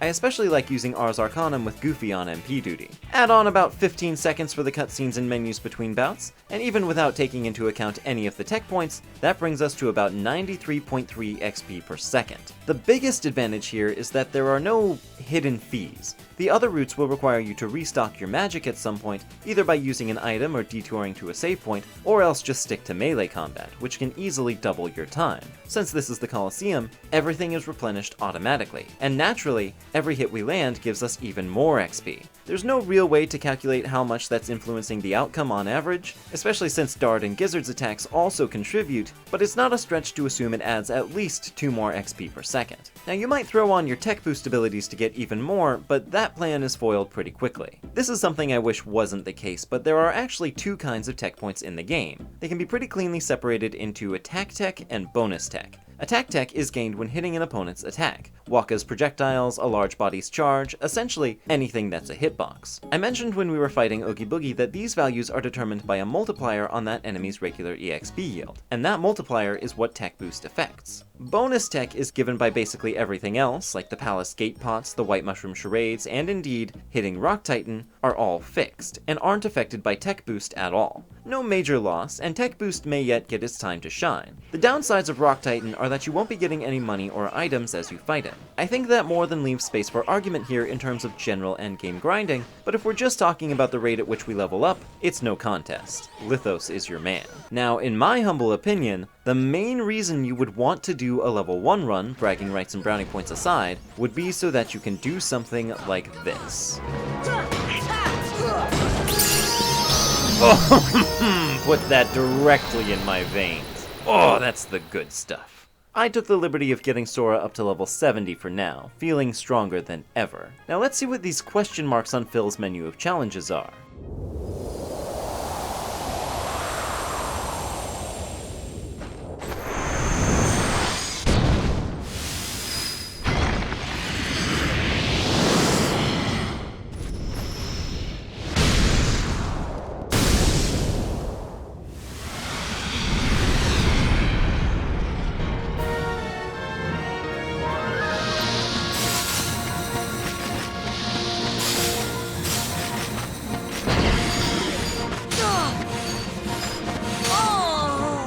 Oh, that's a cold slice of humble pie. Hydros, the Ice Titan. My theory is that this was originally intended to be the final boss of the Hades Cup, but deemed far too difficult, so he was replaced with the Rock Titan. And while, if that's true, Lithos may have been something of an overcorrection, I think we can all agree that if Hydros had been at the end of the Hades Cup, we would have cried and he would have frozen our tears and laughed. The Ice Titan is the game's first super boss, an exceptionally powerful opponent widely agreed to be more difficult than the final boss, if not in an entirely different league. The super bosses are all a little bit like our friends on the island, each one designed around specific aspects of combat, but rather than gently teach us the ropes, we are expected to prove our mastery beyond a shadow of a doubt. In this comparison, Hydros is Wakka, here to test our proficiency with ranged combat. We have absolutely no means of reaching his weak point. It's too far off the ground and getting close is a death wish. We could use magic, but he's got us hopelessly outgunned. Our only course of action is to turn his own attacks against him. His primary means of offense are his ice bullets. He can fire them in a number of patterns. spreads that fan outward, those that group inward, and straight lines. This is a battle of utmost precision. To safely deflect these bullets, you need to be in a very small sweet spot of distance. Too close and you won't have enough time to react, and you may get caught up in his bizarre melee hitboxes, which are practically invisible. Too far away, and by the time you deflect the ice, he'll already be on to his next attack, and if that's Ice Thorn, you don't want to be stuck in a guarding animation. The stands are a safer bet than the main arena. Pick one of the 4 corners and settle in. You do not want to be very mobile in this fight, as if you get out from directly in front of Hydros, he'll stomp around like Maleficent to face you. This isn't much of an issue now, but it will get worse in later phases. So, you've got your position, time to pick which icicles to hit back. Don't worry about the outward spreads, they're not worth it. You want the inward spreads, and the linear groups of 3. The lines of 5 can be nice, but require much more precise timing. That all changes on a level 1 challenge though, as you'll be without guard, and need to hit all these back the old-fashioned way. There are 2 main ways to do that. Our overhead swing is faster, but our underhand swing has a better hitbox. Which one you use will depend on whether or not you're locked on to the Titan. They both have merits, but very different timing and positioning, so I recommend picking one and sticking with it. You might think you're ahead of the devs here and say, haha, I have a projectile-proof shield, what now, Popsicle Titan? But I'm afraid they thought of that. If you have an arrow shield up, even if you haven't upgraded it to deflect attacks, Hydros will swap out ice bullets for ice lances. Larger, more powerful projectiles that can no longer be launched back, and really couldn't give 2 sleets about your wind barrier, so do not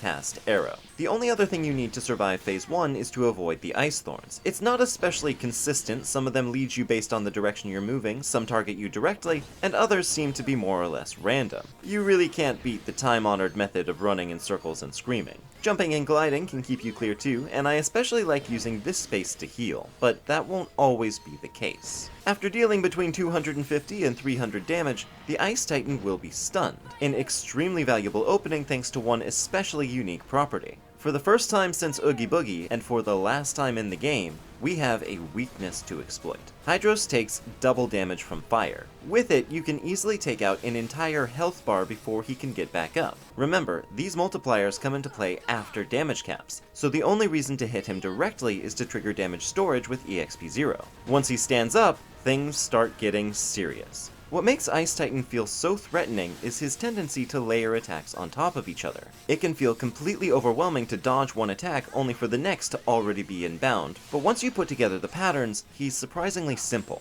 He'll always kick off his new phase with a flurry of ice bullets, which are extremely satisfying to dodge with minimal movement, before finishing off with 2 inward fans that are straight dopamine to deflect. For the rest of the fight, this bullet flurry will accompany his stomps whenever he turns, so I hope you've already got him facing where you want. His most important attack in Phase 2 is Blizzaga Breath, which introduces 2 new mechanics. One is the Frozen Status effect, which locks Sora in place for a second before the ice shatters and deals damage, or else he'll be broken free when he next takes a hit. The breath also spreads ice on the ground, which Sora will slip on if touched. Slipping really isn't bad. It does a little bit of damage but leaves Sora invincible for the entire duration of the animation. Uncharacteristically generous of this fight. But the reason this attack matters is because Hydros will routinely follow it up with a consistent pattern of ice bullets. And if you're already expecting them, and already far enough away to ignore the breath, this is the most reliable damage you can do. The other attack he adds in this phase is Ice Meteor, telegraphed by what looks like he's pulling apart a party popper. I like this attack, it's simple. 3 balls of ice will fall directly over Sora's head, and as long as you're neither standing still nor jumping,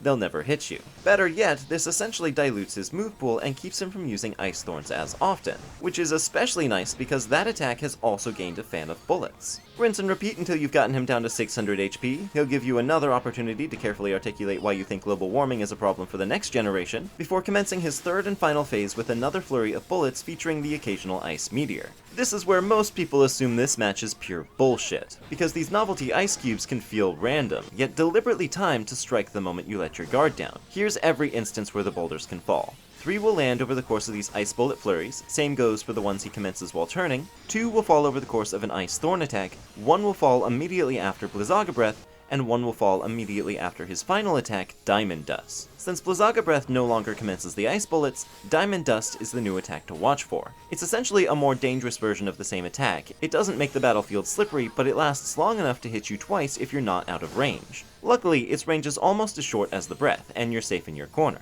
Be ready to run forward at the earliest possible moment though, both to avoid the meteor, and to be ready for this attack's guaranteed sequence of ice bullets. Since Ice Thorn now covers the air, it's no longer when I recommend healing. Instead, focus solely on evasion until Diamond Dust comes out, and use this as your opening for both your health and his. Though I'm not sure what determines it, he may fall to his knees one more time at around 300 HP. Take full advantage, but don't get too greedy this close to the finish line. One detriment we suffer with this fight is that hitting his projectiles back doesn't grant MP recovery, so a few elixirs are all but required to beat him without tearing your hair out. I also cannot recommend highly enough that you equip that Shiva belt from outside. The 40% resistance to all of his attacks can make a tremendous difference, and if you really want, you can load up on Blizzaga rings too. It won't trivialize the fight, but it might make it feel like it's on a more reasonable difficulty curve. Another option is to throw on every tech boost we've earned so far. This will not help you win, but it is undoubtedly the best use for that ability, making every ice bullet worth 125 tech points. It's difficult to compare that directly with the EXP rates we covered earlier, but it could easily be comparable if you're looking for a change of pace, especially given his yield of 5000 XP on victory.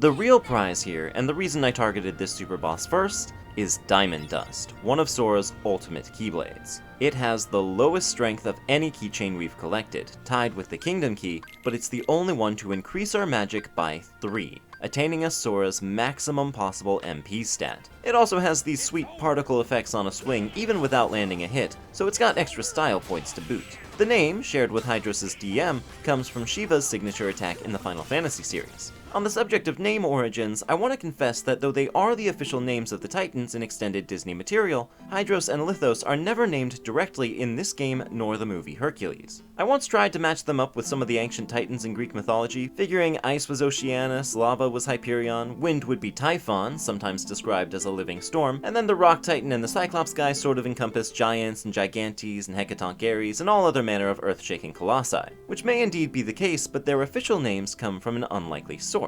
The 1994 JRPG Ultima 8 Pagan, which featured 4 elemental titans named Pyros, Hydros, Lithos, and Stratos. Oddly enough, I feel this would make more sense if Square had been the ones responsible, but as far as my research leads me to believe, this was all decided in-house at Disney. That being said, though I can be fully confident these names are official, used without ambiguity in things like Villainous, Lorcana, and Sorcerers of the Magic Kingdom, I cannot for the life of me find where they were first revealed. I can tell you where they weren't. I checked an old multimedia press kit, the DOS interactive storybook, the old trading cards, McDonald's toys, even the movie's companion art book, and none of them referred to these as anything but Rock Titan, Ice Titan, etc., with the befuddling exception of the Wind Titan getting the nickname of Mr. Twister. If anyone can point me in the right direction, I would be eternally grateful. There's another mystery match we could challenge right now, but we're just gonna ignore that. Yeah, don't worry about it. We're done with Olympus for the moment. Freaking finally! Oh my gods, way to take up the entire video with your cup, Hades. Let's travel on to Deep Jungle at last. Its level 1 Gummi mission has a bit of a puzzle to it, since it doesn't specify which world to set out from.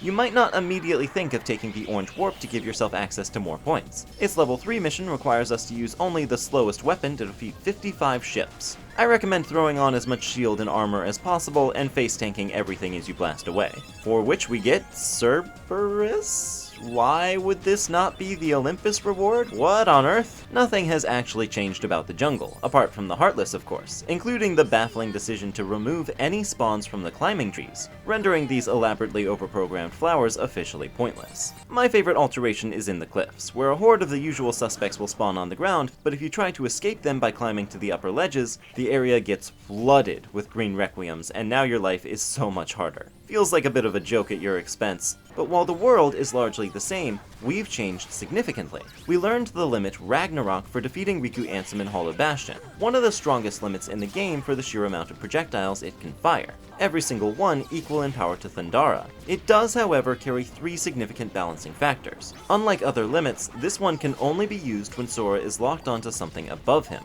so unless he's got a steep ramp at his disposal, he can't use it against most grounded foes. Secondly, after this opening string of attacks, he has no iframes for a tragically long period, and can easily be interrupted before you get the payoff.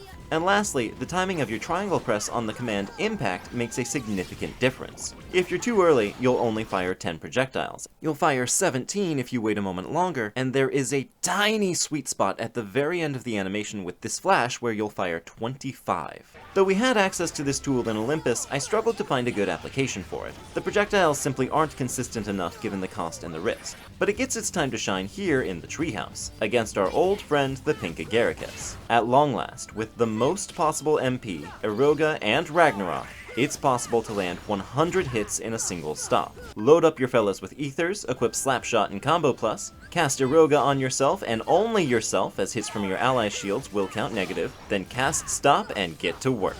Target the head to use Ragnarok. Then you'll have to wait out the projectiles, so switch targets to the body and get some quick combos thanks to Slapshot, and as soon as the screen is no longer green, switch back to the head. A couple cycles of that should be more than enough. She'll troll you just a bit, stopping the count at 98 before delivering the last couple points with some showmanship, along with your grand prize, the Prime Cap accessory. Raises defense by 5 in exchange for lowering strength by 5. Hardly something you need, and since there's no achievement for accessories, this thing is basically a trophy unto itself, but one I'm glad we finally earned. By obtaining it on our level 1 file, or indeed by hacking it in, as I don't believe it's actually possible to land 100 hits with only 10 MP, it's possible by combining one with the Royal Crown, or equipping 2 Prime Caps, to achieve a negative strength stat, displayed as a freaking battleship coordinate, because they did not anticipate this. Thanks to damage floors, steadfast as ever, this doesn't affect gameplay even a little bit, but it's still fun to see. That's our last reason to visit Deep Jungle, but before we sail off, let's give Tarzan a proper goodbye.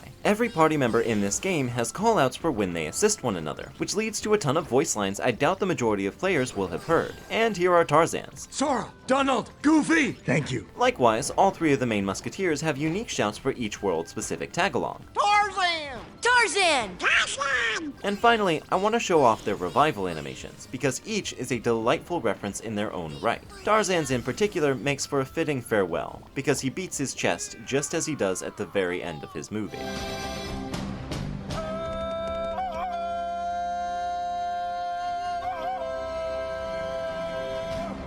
Onwards and Arabian words, none of its Gummi missions put up much of a fuss. The third one could have been a puzzle, but the description gives the answer away. Just make your ship as big as possible to increase its collection range, set off from Deep Jungle, and Baghdad's your uncle. A Tonberry blueprint to add to our collection, and I'll be honest, I'm running out of ways to say they freaking nailed it. Our first stop in Agrabah is the Pot Scorpion. Though technically a bit tougher in stats, pathetic in practice now that we have Eroga. The shield does the hard part for us and deflects all its melee attacks without any effort from us, so those mithril stones are ours for the taking. Another Heartless we finally have the tools to farm effectively are black fungi. Remember, they have the unique gimmick of only dropping the good stuff on a finisher, and they resist everything but gravity. But good news from the Pride Lands! Sora's Proud Roar level 5 counts as both. My co-editor has just informed me that I said Sora's Proud Roar, and well, one of the original pitches for his design was this little Lion Boy hybrid, so you know, roar on, Sora. There's certainly one option if you need mystery goo, though I'd sooner go with the rare truffles,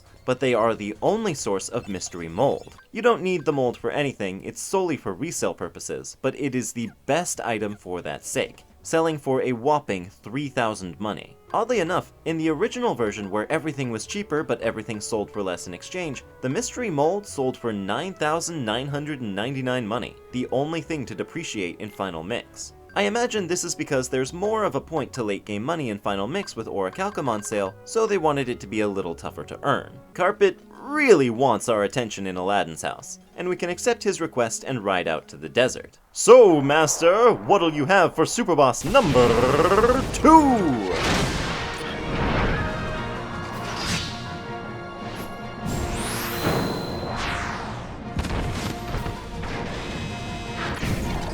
After beating Stealth Sneak, everything was okay. We had Cure, we had the means to replenish our magic over the course of a fight. So between the two of those powers, as long as we survived and kept landing hits, we could keep healing until everything was dead. Kurt Zisa says no. Even if you've been cruising along on beginner difficulty, it's time to either strategize or die.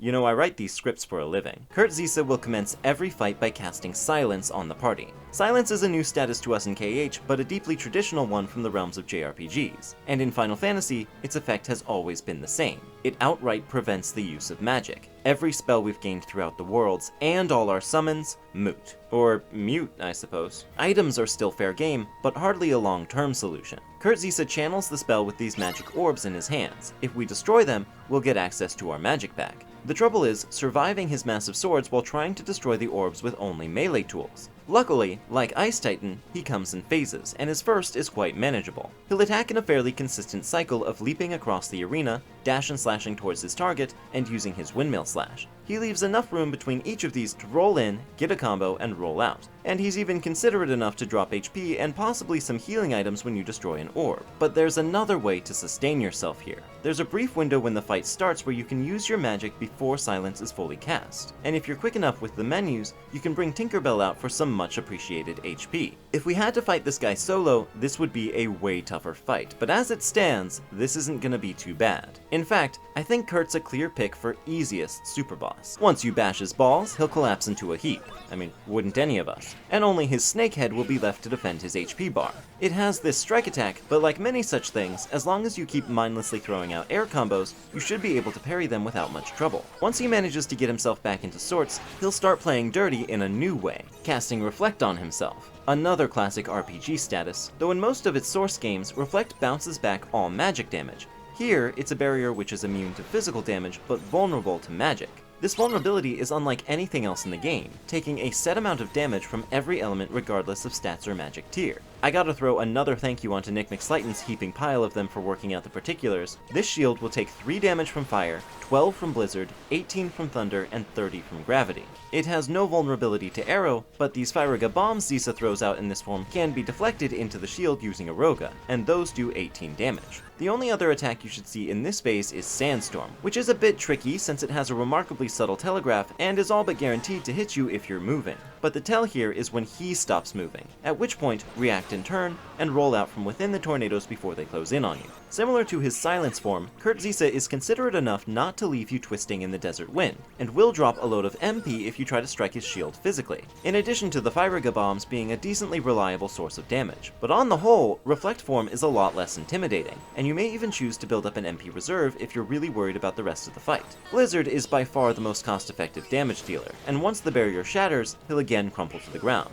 This is the whole fight. He'll alternate between Silence and Reflect, you'll stagger him and get in as much damage as you can, and at about half of his HP, he'll start fighting a lot harder. In Silence form, he'll add Whirling Dance to his rotation, a series of 5 or 6 Raging Pinwheel attacks with enormous hitboxes. This is where the game starts expecting a bit more from you. There's no getting out of the way, especially of the horizontal sweeps. You'll need to use invincibility frames. I'd recommend something like Strike Raid, but if you've got Tink out, you're unable to use limits. For the first time, I can't offer any better advice than just being good at the timing. It's gonna take a few attempts to get the hang of it. You have to roll a bit later than it looks like you do, and you need to do it head on, into danger. If Tink does go down, you may benefit from having Strike Raid on standby, but again, that's a band-aid on a problem that can only be solved with practice. The last attack he adds onto his Reflect form is Thundara Ball, a volley of projectiles that will leap out of the sand before launching towards you. They're pretty easily evaded by dodge rolling in response to the sound of them popping up, and even the big Thundaga Ball to finish things off can't handle you dodging in a very straightforward way. So I can still recommend farming magic off his barrier if the Strike Raid strategy is the only thing getting you through his Silence form. But I confess, I've been holding out on you again. Kurt Zisa is such a cool foe. His battle is this really compelling pendulum between a magical duel and a melee duel, forcing you to alternate your weight between 2 dominant playstyles, and I wanted him to have the chance to show that off, but we have access to summons, and he is not immune to fire. After breaking through the first round of Silence, summon Mushu using our newfound maximum MP, and behold the sheer longitude of his summon gauge. there goes the entire fight. Incinerate half his HP, blast his reflect barrier apart, and then do it again. If you abuse damage storage, he might not even make it out of his first prone phase. God, that's disgusting. That's filthy. They can't let me get away with this, surely.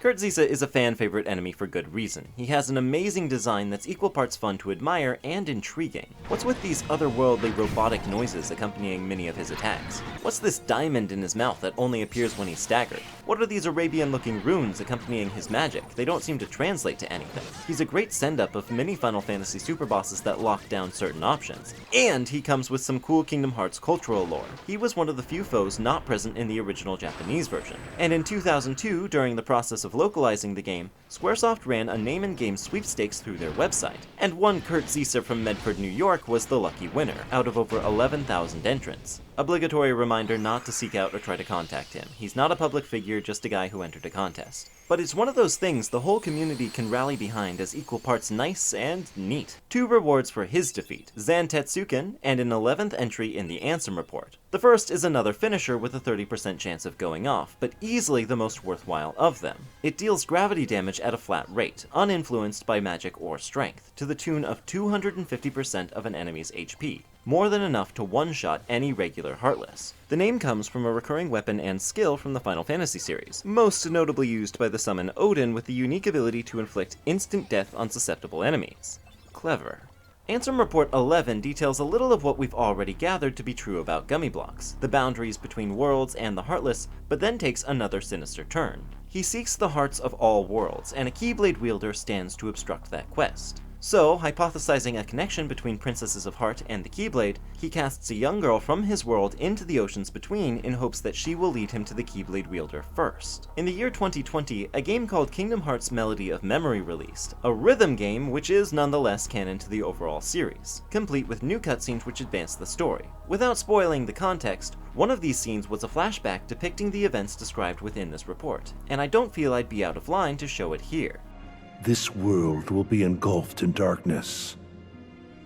Everything you care about, and everyone you love.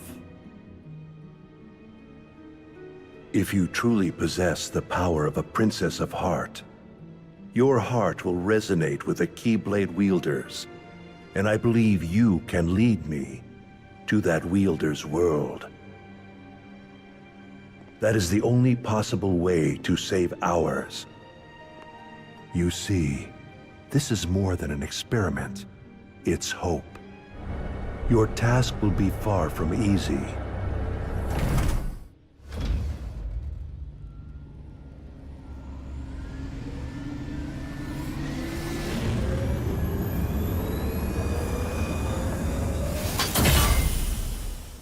The time has come to bid farewell to another world, so once again, let's give Aladdin the parting word. Aladdin!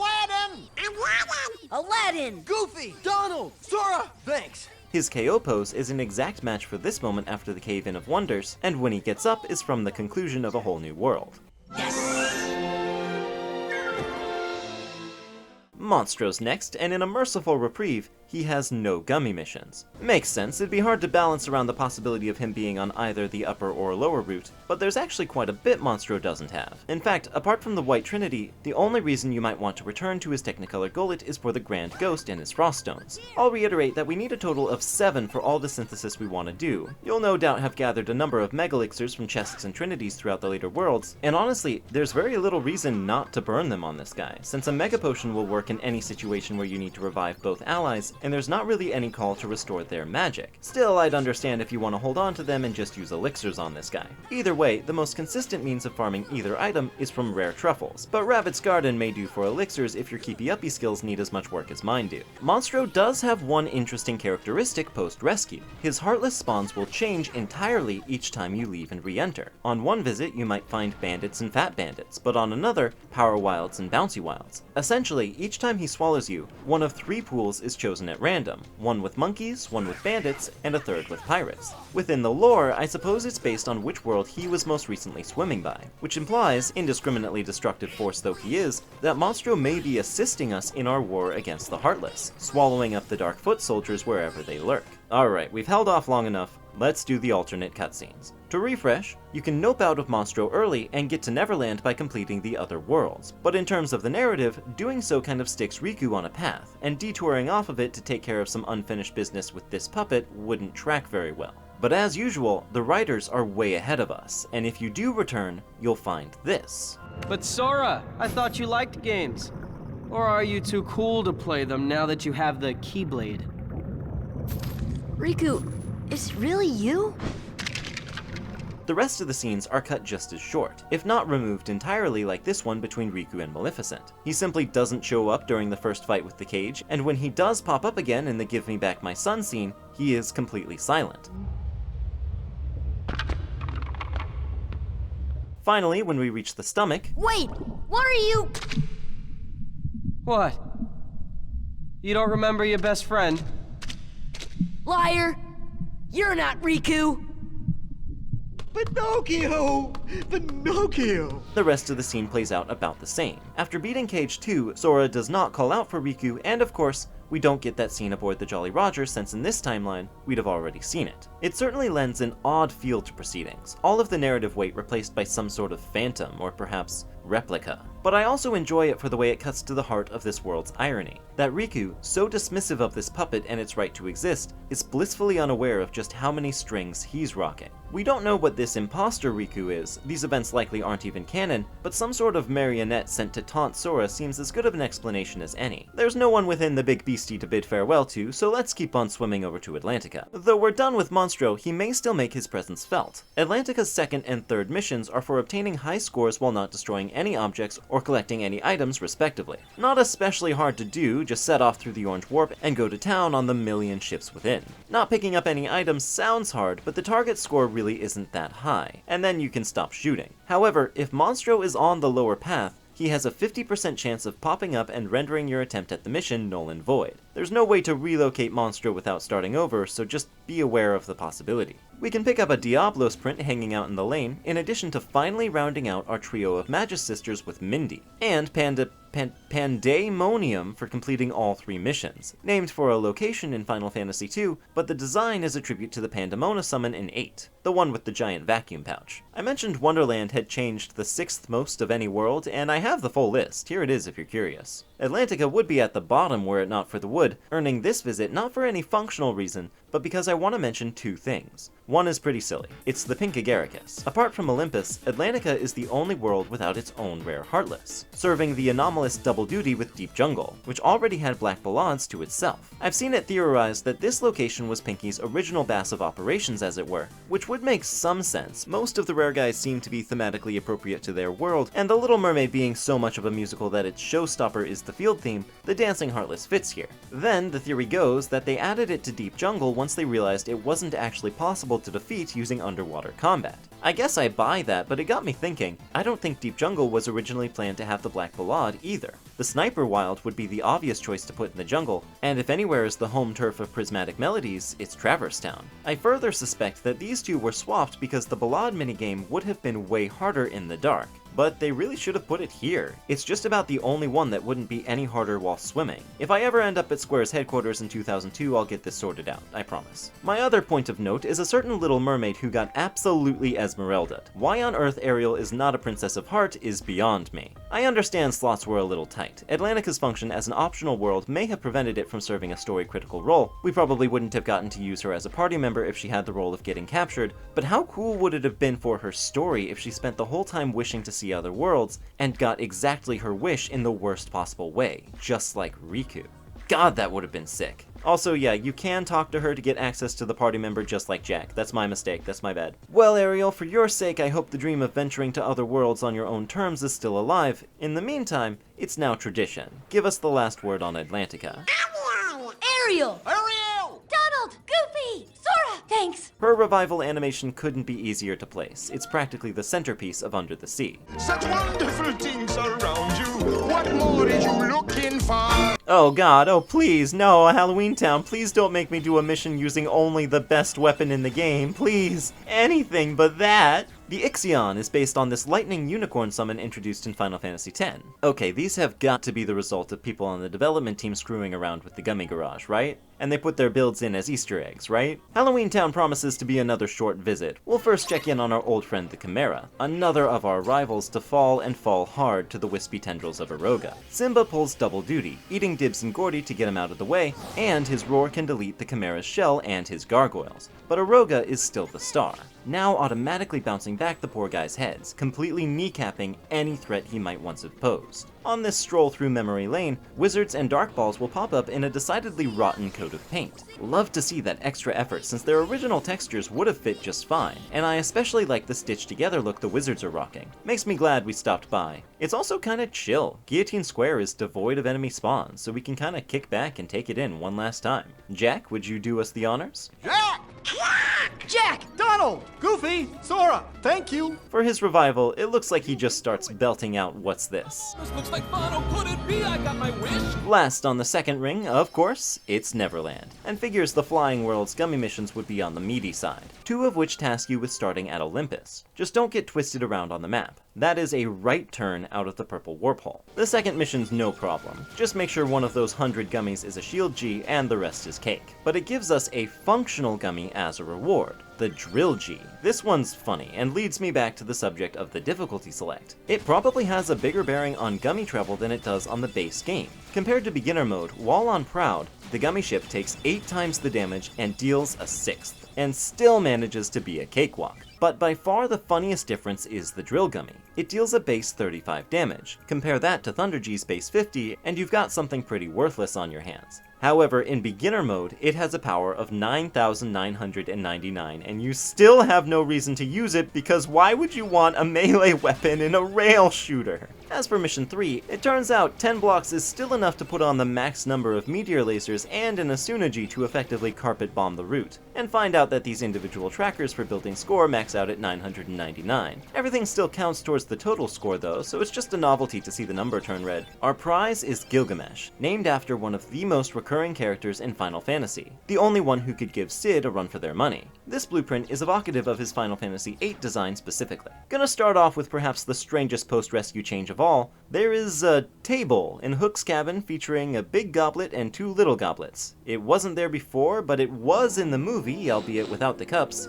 If anything, it reminds me of that one scene from Princess Bride, which had a pirate in it, but you know as much as I do now. No idea why it's here, or why it wasn't to begin with. Now, we already had the means to tear the jet balloon a new one, but for your consideration, Aroga does downright embarrassing things to its missile diver friends, becoming one of the easiest rare heartless to deal with. Now you may notice that the clock tower save point has been removed as a landing option. Especially interesting, if you completed this world such that the clock tower was your only option from the Gummi ship, that has now been replaced with disembark. The same option that we get when reaching a world for the first time, and likewise, selecting it puts us in the hold we began in on our first visit, only this time, directly on the save point so our dumbasses can't get stuck again. All a bit strange that. Let's go to the clock tower and get that save point back on the menu, huh?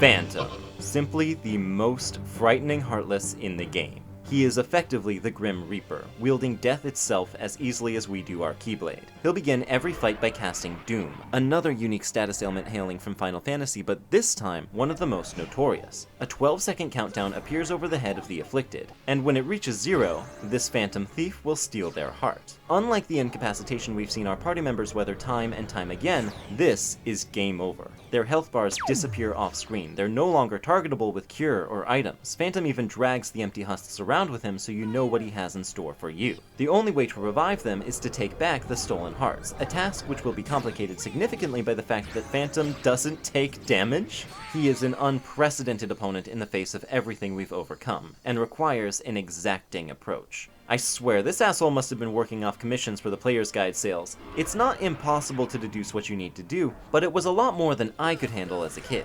Phantom is only vulnerable to damage when his heart is exposed. The color of the heart is randomly selected every time it's struck. white, red, blue, and yellow. Each color indicates the only attribute it will take damage from: melee, fire, blizzard, and thunder respectively. The mercy here is that Phantom is not much of a hand-to-hand combatant. His one Dark Claw attack is extremely easy to fly away from, and he will stagger from every hit you land. His main strategy is to waste your precious time. He'll only take 3 hits before hiding his heart again, and after 2 cycles of that, he'll take his sweet time going through this whole song and dance in front of the clock tower, casting Dark Comet on Sora, then maybe getting in another slash or 2, and then revealing its heart again. His first victim will be long dead by the time you make it to that second cycle. If you're lucky, he'll wait another round before casting Doom again, and by the time he casts it on you, maybe you'll have depleted his first health bar. It seems impossible. We simply need more time that we don't have. Or do we? This is a really cool puzzle to put together yourself. I envy anyone who did, but we have all the time in the world. You can see the hands of Big Ben correspond to the Doom countdown. You can even target them, and if you cast Stop, this becomes a whole new fight. No matter your MP, you get 30 seconds before the clock starts ticking again. You'll need to refresh the timer in order to stave off the inevitable, but as long as you have the MP, no one's dying tonight. The trouble is, though our time may no longer be slipping away, our magic certainly is. You need to launch near constant spells at this guy to do any damage. The easiest way to block Dark Comet is with Aroga, and you definitely want to block Dark Comet as it has decent odds of depleting your entire HP bar. This fight is designed as a test of our magic, but in practice, it's a test of our resources. Do we have the MP to make it through the whole fight? Despite their inability to help you do damage in 3 out of 4 cases, your allies will be invaluable for the items you load them up with. Ethers are the obvious choice. Be sure to remove all of Peter Pan's skills which use MP so he doesn't waste it, and I recommend Goofy in the other slot both for MP gift and his larger inventory. You yourself should probably have a full cache of elixirs, and then comes the dilemma of your quick select. You need Stop, no question, and I recommend Fire and Blizzard. One nice thing about the magic menu is that it saves your cursor position on the last spell you had selected, so keeping it on Thunder isn't a problem, and that's only 1 click away from Cure should you need it. You really shouldn't end up taking much damage though. His attacks are predictable and straightforward. That's good news, since another property of Doom is that its target can't contribute to summons, so we can't fly with Tink this time. As for Arrow, it's easy to save the MP once you recognize that Phantom always heads to the clock face to use Dark Comet. When you see him head there, put the tower between you and him, and the projectile will have nowhere to go. Thankfully, he never targets your party members with it, so this will work every time. Mercifully, that is the whole fight. It's more of a puzzle to determine both your means of survival and your means of dealing damage, so once those are out of the way, it's a simple matter of how many ethers you packed. He's an amazingly intimidating adversary though, and probably the final Mixed Recolor I hear praised most often. He holds a special place in my heart because as a kid, I never wanted to fight any of these super bosses. They were all so plainly a cut above, I just figured I'd never be able to. But then, the first time I decided to try and find all the Dalmatians, something dreadful happened. I was looking through my player's guide, finding the chests, and there, on the clock tower, was a set I had missed. There was no way to retrieve them without defeating the Cloaked Nightmare. So, with no other options, I flipped to his page and learned how to take him down. After that, I beat him on the first try.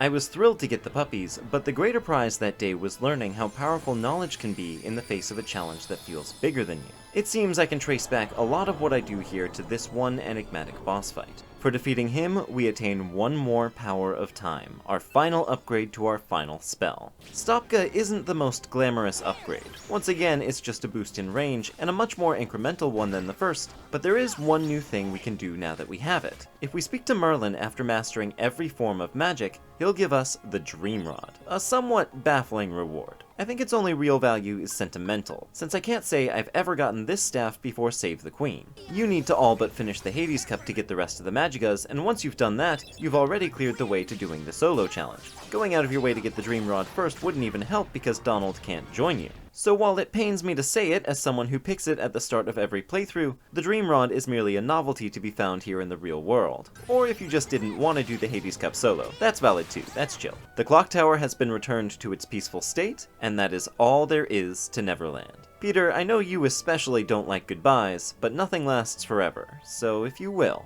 Peter Pan! Peter Pan! Donald! Goofy! Sora! Thanks! His revival animation is when he tricks me into blasting Hook with a gun. Hold it, you fool! No! No! How appropriately effervescent of you, Pan. That leaves but one Disney party member left, the Beast, still willing to help us out after reuniting with Belle because he's that much of a Giga Chad. Beast! Beast! Sora! Donald! Goofy! Keep fighting! His revival animation is the only one without a perfect match to a movie moment. Instead, it's taken directly from one of this game's cutscenes, a lasting reminder of the only one who stood by us when we were at our lowest. For the moment, Hollow Bastion remains clear of anything more we can accomplish, at least inside. But it does have some Gummi missions to do. These ones skew more cathartic than climactic, especially the second one. After everything else, it's nice to have no stipulations but get an extremely high score. Just set out with your best chip and rip the lanes apart. Mission 3 could be done through the Purple Warp if you wanted to play it safe, but it can easily be finished on the short trip from Neverland if you do everything you can to slow yourself down as much as possible. The not getting hit part isn't a problem as long as everything that can hit you is dead, and for that we get me, a recurring summon, though the design most lines up with the one from Final Fantasy VIII. But in a personal slight I shan't forgive easily, they got the cockpit sideways again. We also nabbed a pretty cool decorative block in there, the Angel G, and if I paint it black, it kinda reminds me of something. I'm not sure what, just can't quite put my finger on it.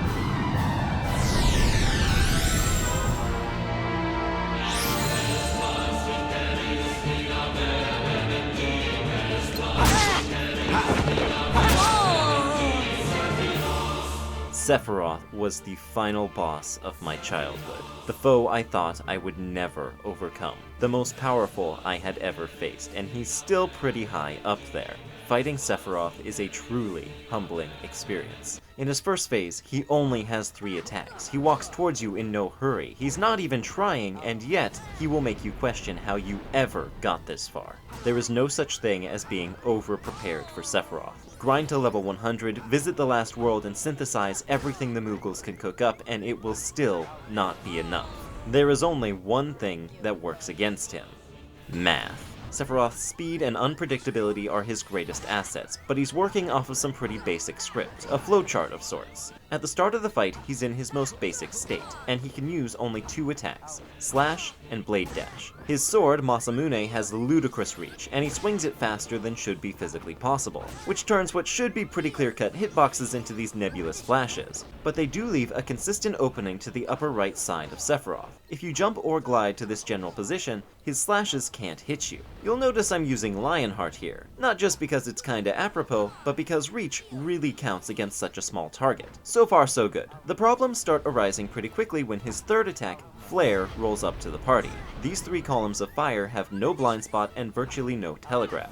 If you're in range when he uses it, you've already been hit. The key then is to know what causes him to use Flare in the first place. And here's where the numbers come in. Sephiroth has a retaliation counter similar to Riku Ansem, or rather, he has 3 separate retaliation counters all functioning in tandem with each other. His first is really simple. Anytime he takes damage and staggers, he gains the ability to cast Flare when next he has control. Depending on the state of his other counters, he won't always, but your first rule of thumb, after you've gotten any hits, just run. Now this doesn't mean you can only get 1 hit in at a time, no. Since he staggers when hit, you can get a few in with each opening. His second retaliation counter kicks in if he's ever caused to stumble 4 times in a row. When this counter is depleted, he'll either strike back with any of his available attacks immediately, or after teleporting a set distance away from you. Since this includes Flare, depleting this counter at close range may well guarantee you take damage. Still not so bad, just stick to 3-hit combos then, right? Well, his third retaliation counter can't be worked around. This one is a no-frills 7-hit counter that only resets to 7 when either it's depleted or his 4-stagger counter is depleted.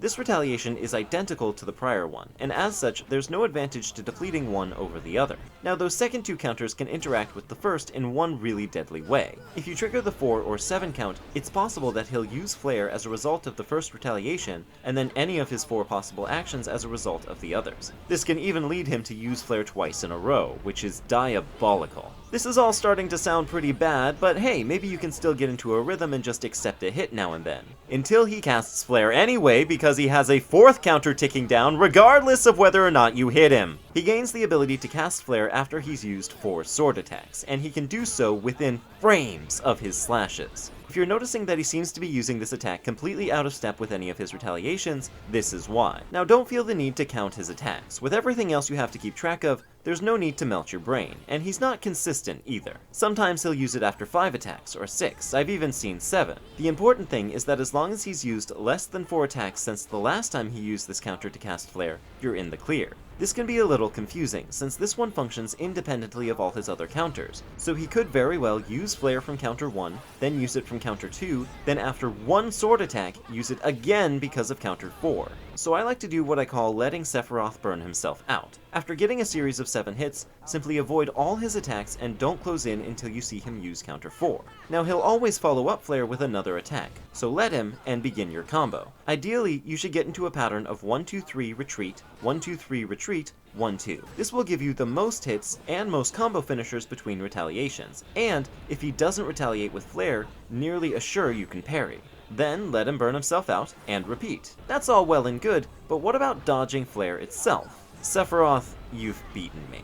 I've tried with every boss to figure out how to win, at least in theory, without taking a hit. But the only option would be to get 2 3-hit combos in, then pop the counter and immediately follow up with strike rate or something similar for iframes. Keeping in mind, hits from limits don't deplete his counter.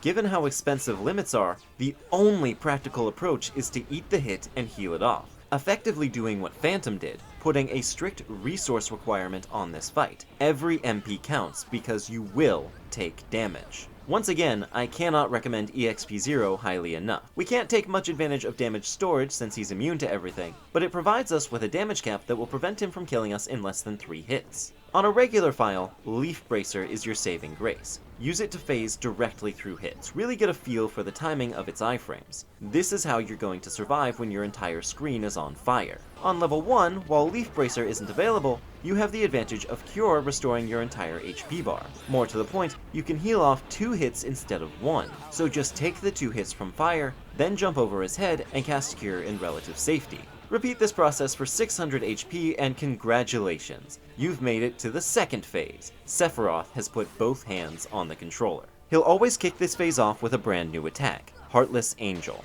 This inflicts a unique status on Sora that's similar to Doom, but with a much faster countdown. It won't kill us instantly, but it may as well. It depletes all of our MP and reduces our HP to 1.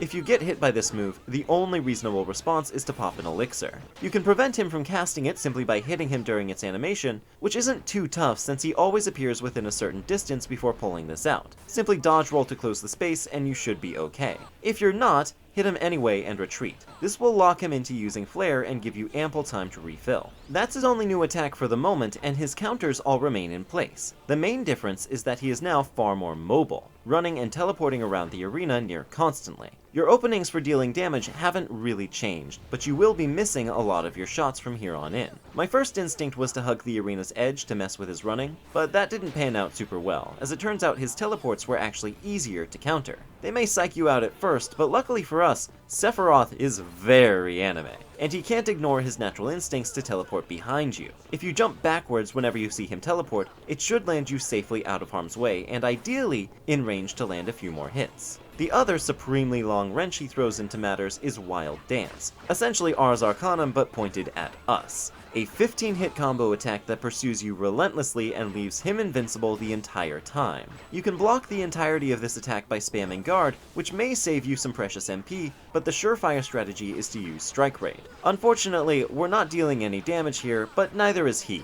Win-win. Whatever you do, do not try to heal or commit to a full combo after he's done, because he will always immediately follow up Wild Dance with Heartless Angel, and those precious moments you might have just spent on a combo finisher or cure will cost you dearly. Despite the danger, Heartless Angel is kinda nice. It's the only opportunity we get to do damage unimpeded before we have to go back to reverse mind gaming the teleports. It took me a few attempts to get a feel for his rhythm, but in time, this phase came to feel as easy as the first. Then comes Phase 3, at around 600 remaining HP, where Sephiroth realized he might actually lose if he doesn't start trying. So out come the big guns. He'll kick off this phase with his ultimate attack, Supernova. Don't bother trying to hit him for a while. He's invincible, and you have other things to focus on. He'll call down a barrage of meteors each with a shockwave on impact, cause them all to spin rapidly around the arena before they eventually explode, and then send this one last apocalyptic explosion down towards you. There are two decent means of avoiding this. One is to get as far from Sephiroth as possible,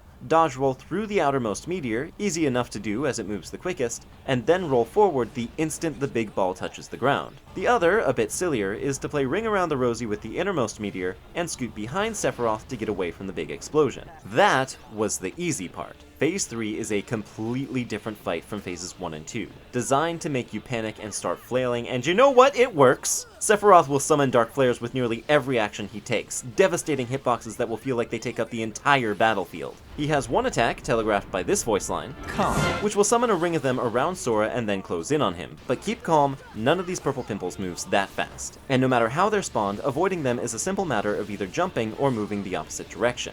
Don't let the shock and awe get to you. Sephiroth is still the only one you need to focus on. The really big jump in difficulty here comes from him replacing his regular slash with his spinning rising one. The hitbox is extremely hard to make sense of at full motion, but notice that he always ends this attack with a long vertical slice. The key here is to dodge sideways or diagonally, not directly away from, and here's your main opening for the rest of the fight. Not that it's gonna be easy, the window for punishment is claustrophobically tight, and I swear they made it drop him at the perfect height so that when Sora uses his uppercut, it whiffs every time. You want to pull off a short hop attack with such demanding timing that my thumb still hurts. Other openings include this Ring of Dark Flares. If you jump high enough in response to the voice cue, you can get them to spawn high enough overhead that you're free to whack away. And of course, Heartless Angel. He'll still use it pretty consistently after Wild Dance, but sometimes he'll use Wild Dance after Wild Dance, which is just plain rude. This guy wants your MP and he wants it bad. Also watch out for the fact that Heartless Angel is now among his retaliation options, leading to an occasional instance of using two of those in a row. I hope a couple elixirs made it this far into the fight. As for the rest, just stay alive. On a higher leveled file, this might not be so bad if you have MP Rage, as one of his slashes is probably enough to restore a full bar of MP. But without that crutch to lean on, I am at such a loss. I mean no exaggeration when I say fighting Sephiroth as level 1 Sora is the hardest thing I have ever put myself through, and could well be the toughest thing I ever accomplished for this channel. There's no cheese. Even brute forcing with strike rate doesn't do enough damage. There's no exploiting the numbers. It's just you and a world of pain. This took me 4 days of nearly non-stop attempts, and when I finally did it, it felt a lot more like luck than skill. I can confidently say, this was never designed with a level 1's lack of abilities in mind. But eventually, when the stars align, this is attainable.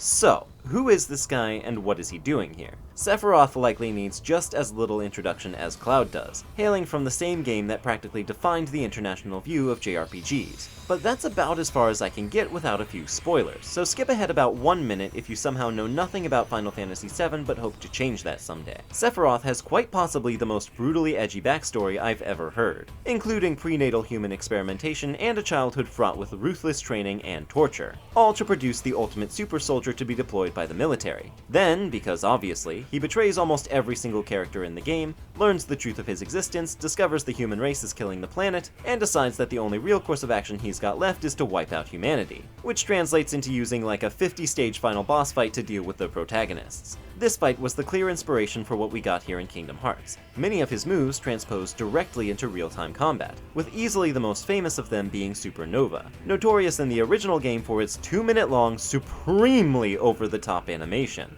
The context of that final boss also explains some of Sephiroth's voice lines. To be one. I'll be upfront, there's no reason for him to say these things in the context of Kingdom Hearts. This entire fight is more or less an Easter egg, something for Final Fantasy fans to justifiably cast Creamaga over. Not just over the amount of references, including a remastered version of his original boss theme and the visual parallels to the Bahamut summon from 10, but the fact that he holds his place in a pantheon of difficult bosses across the series. I want to briefly touch on his design, too. Despite being so iconic to his home series, this specific silhouette with the single wing on an otherwise humanoid Sephiroth originated here in Kingdom Hearts 1. It would go on to be his template in everything, from Advent Children to super goddamn Smash Bros, and he has Kingdom Hearts to thank for it. The idea was clearly a favorite of Nomura's, transposing it onto Cloud and Riku to an extent. I've given it some thought, and I think the idea is based in a sort of fallen angel motif, something typically pure, but corrupted. Another unique element here is his right-handed use of his sword, whereas he's pretty much always been a lefty. Possibly an oversight, but the popular headcanon is that, even with all this, he's still taking it easy on us. And after defeating him and exiting the lobby, we get this scene.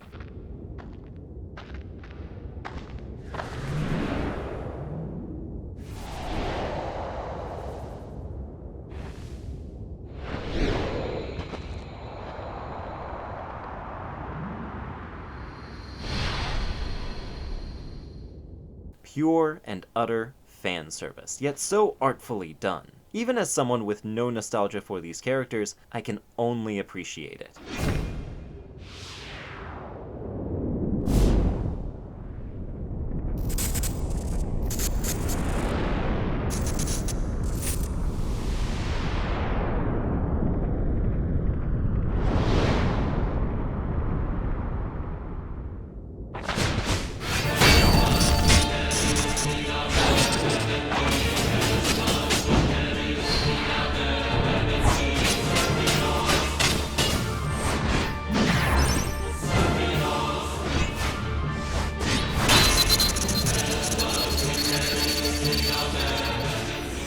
I do want to mention, this line here seems to line up with one from our first visit to Olympus. I'm looking for someone.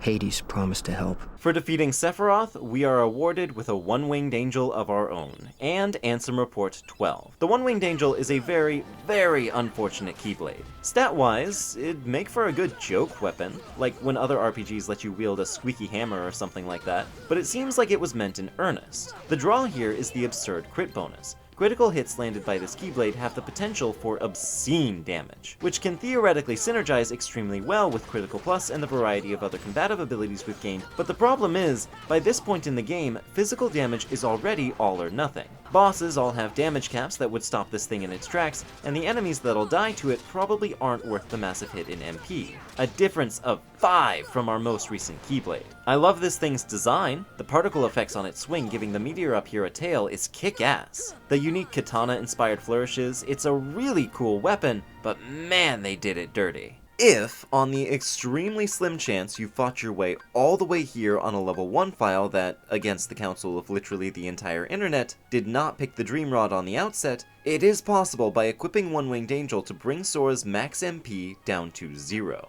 A bizarre state which is just as bad as it sounds. The funniest thing about this is that your party members register you as being out of MP, and will mainline ethers into you in a desperate attempt to rectify this. Come on, Donald, he's fading fast. Just one more ether. Keep fighting, Sora. I can't lose you like I lost Maxie. Ansem Report 12 is a funny duck. Alongside 11, it was added into Final Mix, and therefore wasn't translated into English until many years later. It would seem the localizers weren't given the precise context to accurately translate this one, as the meaning got a little twisted. Given what we know about the events surrounding this report, this fan translation is probably a bit more accurate. I have transcended to an existence of only the heart. I should have come back as a Heartless, but there is no sign of such a transformation.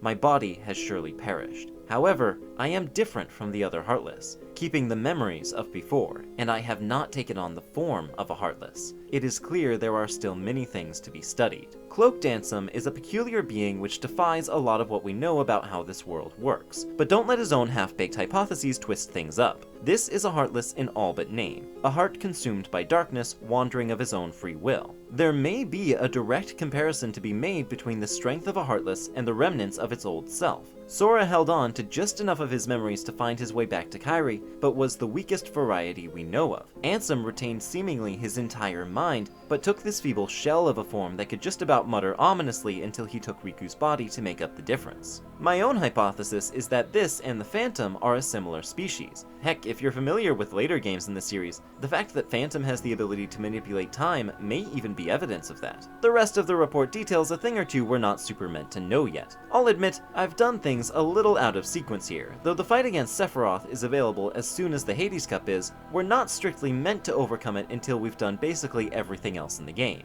And given just how thoroughly we've covered all of the worlds so far, that only leaves one place. Our final destination lies beyond Hollow Bastion, the end of the world. But before we reach it, there is one more Gummi route to conquer. This one featuring the most powerful enemy ships in the game, Omegas. Unlike so many of these ships, they weren't changed in Final Mix to better reflect their origins, but I think it's because they made something weirdly iconic here. I feel like if you remember one enemy Gummi ship, it's these guys. They're so weird, so geometrical, so final. That leaves just one blueprint left, and oh lord, do we ever have to earn it. Use just 2 Gummi blocks to reach the world without taking a hit or using the brakes. This is a little easier than it sounds. It'll take some focus, but nothing is especially in your way. Mission 2 took some doing. Get a high score using only 5 Gummi blocks. Honestly, getting the score isn't the issue. There's easily double the gold's worth of stuff on the way, it's just finding a ship strong enough to collect it. I tried a lot of combinations here, but ultimately, I landed on something really straightforward. You get 3 blocks of wiggle room, so I went with 2 basic Thunder Gummies and an Osmos. Destroying enough targets wasn't the problem, so I didn't need a Meteor. Collecting the blocks was the main hurdle, so Osmos was really important. There's a long stretch in the middle with no means of restoring power, so make careful use of the net on dense clusters. Don't let the opportunity to destroy things like these asteroids or these thin blocks pass you by, and that mission's behind us. Final stretch now, a score of 600 using anything you like. Make sure your ship is all the way tricked out. Favor using your power on lasers over your net, and unleash everything. It's far from the easiest mission, but it's also worlds away from the hardest. We earn Eden for that, the ultimate summon from Final Fantasy VIII, and for checking in on the missions, we get a glowing congratulation from Chip and Dale, and our final prize, the Crown Gummi and Bahamut Blueprint. There, see, Bahamut is in this game after all. God, what a weird mode. That was everything. Short of pursuing high scores, there's no reason to do anything but warp directly to every world we want to visit, and it's so backwards. Everything that makes Gummi travel easier or more fun is found on foot. Stronger weapons, faster boosters, the Dalmatians that ultimately give us a full box of toys, all within chests inside the worlds. Everything we get out here is purely cosmetic, with the one baffling exception of that drill. Then, every genuinely difficult mission calls on you to strip your ship down to bare bolts and use the most brutally efficient design you can. The only reason to get creative is for its own sake. But I'm gonna be honest, they got me. Once I'd made something I was proud of, I couldn't wait to fly it again. It's so half-baked. As a starship shooter, as a sandbox, as an arcadey score attack, nothing feels totally realized. But I've never been of the opinion Kingdom Hearts would be better off without it. It's like a toy. One more relic of childhood that we'd lose by hastily trying to grow up. And you can still catch me putting together a Lego set anytime I'm given the opportunity. I'm going to touch down in the end of the world, but it's not quite yet time for the finale. We're going to leave just as quickly as we arrived and head back to Hollow Bastion. For reaching the last world and watching one cutscene, one final change has been enacted on this one. Within the chapel, the gate to the high tower where we slayed Maleficent has reappeared, and it's giving all the princesses the absolute heebie-jeebies. Many of them say they sense something other than darkness through it, something that may be even worse.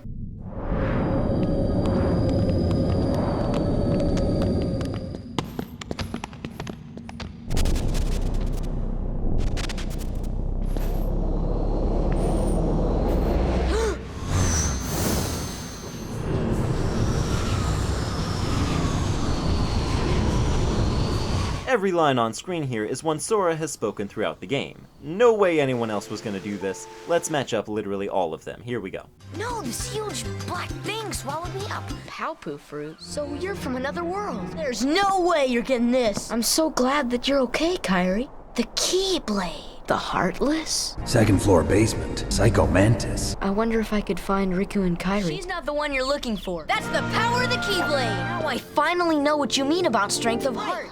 My friends. Sorry about what I said. I guess you don't get out much, huh? You're Sooner or later, they'll swallow your heart. Finally found her. I still can't believe it. No, not without Kairi. I know now I don't need the Keyblade. I don't need a weapon. My friends are my power. Give him back his heart. There's no way you're taking Kairi's heart. It's people's hearts. What's happening to me? Falling into Kairi. Thank you. Even if we're apart, we're not alone anymore. Don't worry. I will. Promise? Promise.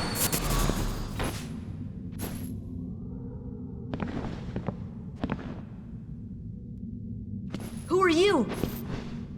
In the original Japanese version of Kingdom Hearts, the only super boss was Phantom. Ice Titan, Kurt, Zisa, and Sephiroth were all added in the international release. But this was not. Rumors crossed the ocean, though, after the release of Final Mix in Japan, of one more edition, one enshrouded in mystery. This was the early days of YouTube. Footage was rare, and when it did eventually surface, it looked like this. All of that served to drive the mystique ever higher. Who was this hooded figure? What was he saying? Would we ever know?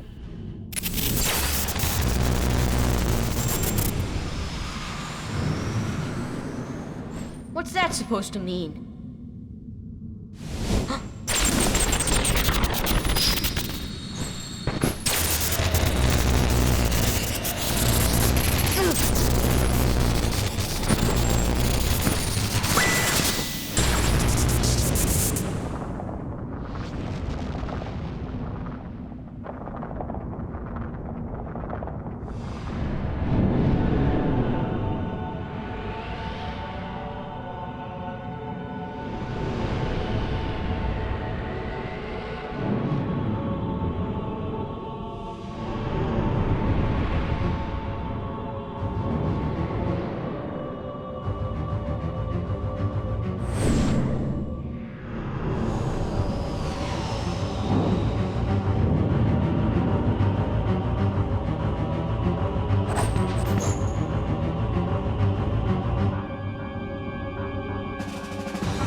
Unknown, for there truly is no better name. A foe from another side, another story. He is, by nearly every metric, the most powerful single opponent we can clash with. He fights with an effortless sort of brutality and a lethal sort of elegance, flowing and whirling around the arena, casting powerful spells that linger on the field as he overwhelms us with his twin laser blades. Yes, alright, get your Star Wars jokes out now. This guy in a black cloak wielding red lightsabers used Sith lightning on Sora years before Disney had the rights. Darth Geheimnis here would easily be a tougher fight than Sephiroth if not for one crucial detail. We have our friends. Goofy is here with his bottomless supply of MP, Beast is going nuts, we can load them up with 8 items apiece, and nothing is stopping us from summoning anything we want. Now Unknown is immune to most everything, so only Simba and Genie could hypothetically deal damage, but more importantly, we get Tink and Bambi for even more recovery options. Honestly, brute force can make some genuine headway on this guy. As long as you avoid the big blue things, the combination of Slapshot, Counterattack, and Leaf Bracer is essentially all you need to contend with his melee combos. Goofy will have your back with MP, Tink with an extra life, and when those run dry, summon Bambi to keep it up. The gist of the game plan is to roll in circles and bait out attacks, then close in whenever he throws up a wall. It seems to be the attack he's most willing to flinch when punished for. Whenever he starts in with his ballerina routine, just start mashing attack until he hits you. Cure and resume. He'll throw in some laser projectiles as we get deeper into his health bar, but the principle of dodging them goes unchanged. It's not until he pulls out his 2 most powerful attacks that things get stressful. This laser light show attack is a bit of a dilemma. It's really not bad if you can get behind him because the lasers rotate slowly enough that you can keep ahead of them, but you have to balance slipping away from the danger zone against being at full health. Once again, with EXP 0 on, he has the same 3-hit damage cap as Sephiroth, but it's a pretty steep risk to let yourself fall to that last hit threshold. His final attack, Invitation to Nothingness, is unlike anything we've ever dealt with, at least in this game. He takes control away from you and manipulates your command menu, changing every option into shock, which will damage you when selected. Then, the release command will begin to rapidly flicker in their place, and selecting it is the only way to break the curse. Until you do, the speed will slowly reduce, but so will your health bar, and Unknown won't wait around forever. Your quick select menu is also made useless, but thankfully, you can still jump and dodge roll. I like to focus on the triangle option, as the way it flickers is the most visually obvious, and there's something that feels very natural about using it reactively. Sort of like a reaction command or something. That's catchy, I like that. There are a few unconventional tools I can recommend here. Equip both Gravity Break and Zantetsuken. Unknown is vulnerable to gravity damage. Just barely, but he is. Now the damage itself isn't the goal here, it's the fact that he's stunned when hit by it. So if one of these comes out at the end of a combo, you get another one entirely free. It's also worth noting that nearly all of his attacks are Thunder Elemental, so throwing on a ton of Thunder resistance could make him a lot less threatening. All of that should be more than enough to carry you through on a fully leveled file. You could probably even make it through without using so much as one elixir, and I'm actually not too worried about the level 1 run either. It's that weakness to gravity that really does him in. What was the last boss that got stunned by a spell? Was it Trickmaster? A simple combo of Graviga, 1-2-3 Retreat is enough to make him seem borderline pathetic. The stun is time-based too, and can only be interrupted by a finisher. So if you're close enough and feeling confident, 1-2, 1-2-3 works even better. It'll be smooth sailing until he drops to his second phase. The most common advice I see for this guy is to dismiss Tinkerbell once you see any of his phase 2 moves. So that's the lasers or the lightsaber dance, and immediately summon Simba, Genie, or Bambi. The reason is, his Invitation to Nothingness attack is way more threatening with only 18 HP. You have almost no time to escape it, not to mention having her out removes your access to triangle commands. But Unknown basically forgets how to use it if you have a summon other than Tinkerbell present, so you don't even need to use Simba or Genie. They're just gonna glare at him and tell him to leave our command menu alone. But me, personally, I really like Tinkerbell, and ended up deciding it was more rewarding to roll the dice. You get enough invincibility frames after suffering a shock that by simply mashing X, you can escape the lock with surprising consistency. I'd say it was about 4 out of 5 as long as I was mashing fast enough, and if not, I could usually escape using the iframes granted by Tink's full heal. At which point, you can pivot to another summon all the same. But honestly, not a lot feels better in this fight than breaking free immediately. Get the hell out of my house with that, you enigmatic fop! Of course, that's not to say it'll be easy. Unknown's still in a league of his own, and you will need to be extremely precise in exploiting his openings from this point on. Waiting out your summon gauge is an art form for him. He loves this saber dance attack, he can't be interrupted throughout it, and there's nothing stopping him from doing it twice in a row. However, it's pretty simple to dodge. Roll in a circle around the arena for the first half of it, then when you see him twirl with his sword pointed upward, follow his implied directions and jump and glide away from the rest. Pay very close attention and watch for this swing where he spins around with both swords outstretched in the same direction.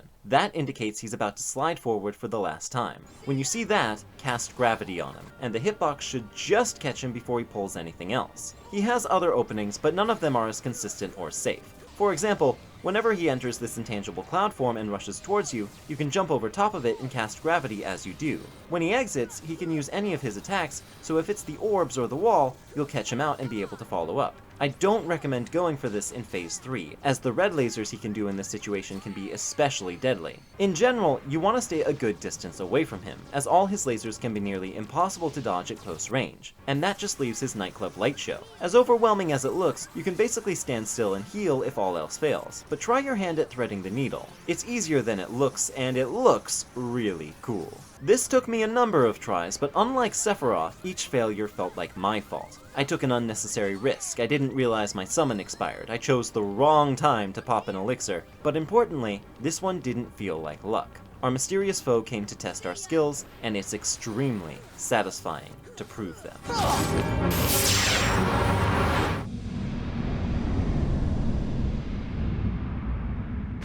What are you talking about?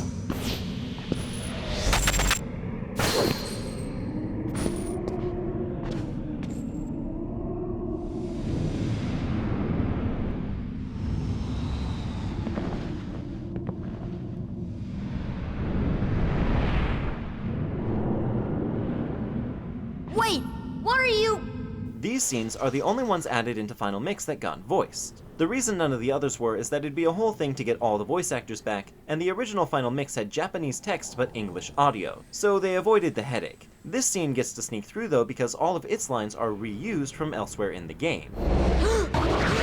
Who are you? Ansem?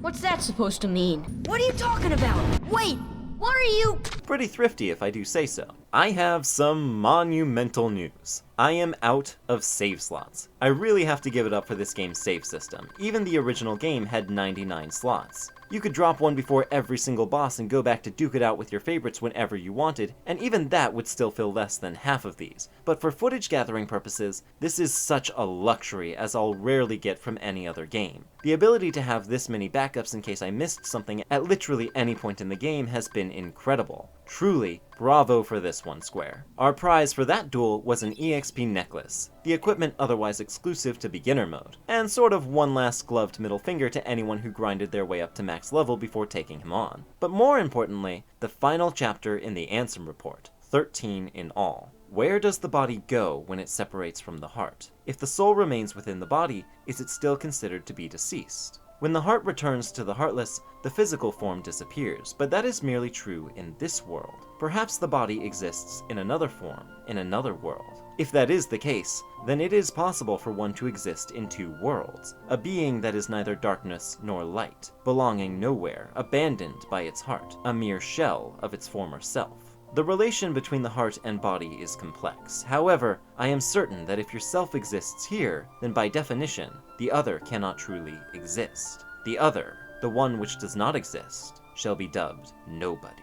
This is our first glimpse into the series Kingdom Hearts would become. Tetsuya Nomura loves the intrigue, the setups, and the payoffs, made all the sweeter by the tantalizing wait for answers. Here, within this journey, we know nothing about that character, and will understand nothing until the time is right. That's not everyone's cup of tea, and I respect that. There is a certain sanctity in a truly self-contained story. Personally, I really enjoy the scattered breadcrumbs approach here. Nothing directly in our way, hidden off to the side where only the most diligent would find it, and only the most proficient can earn it. I think it's a worthy tradition. By undertaking the greatest challenge on offer, you're given a glimpse at what's to come, in a way that I believe preserves the structure already in place. A beginning, a middle, and of course, in spite of the myriad collectibles, super bosses, side quests, and minigames, an end.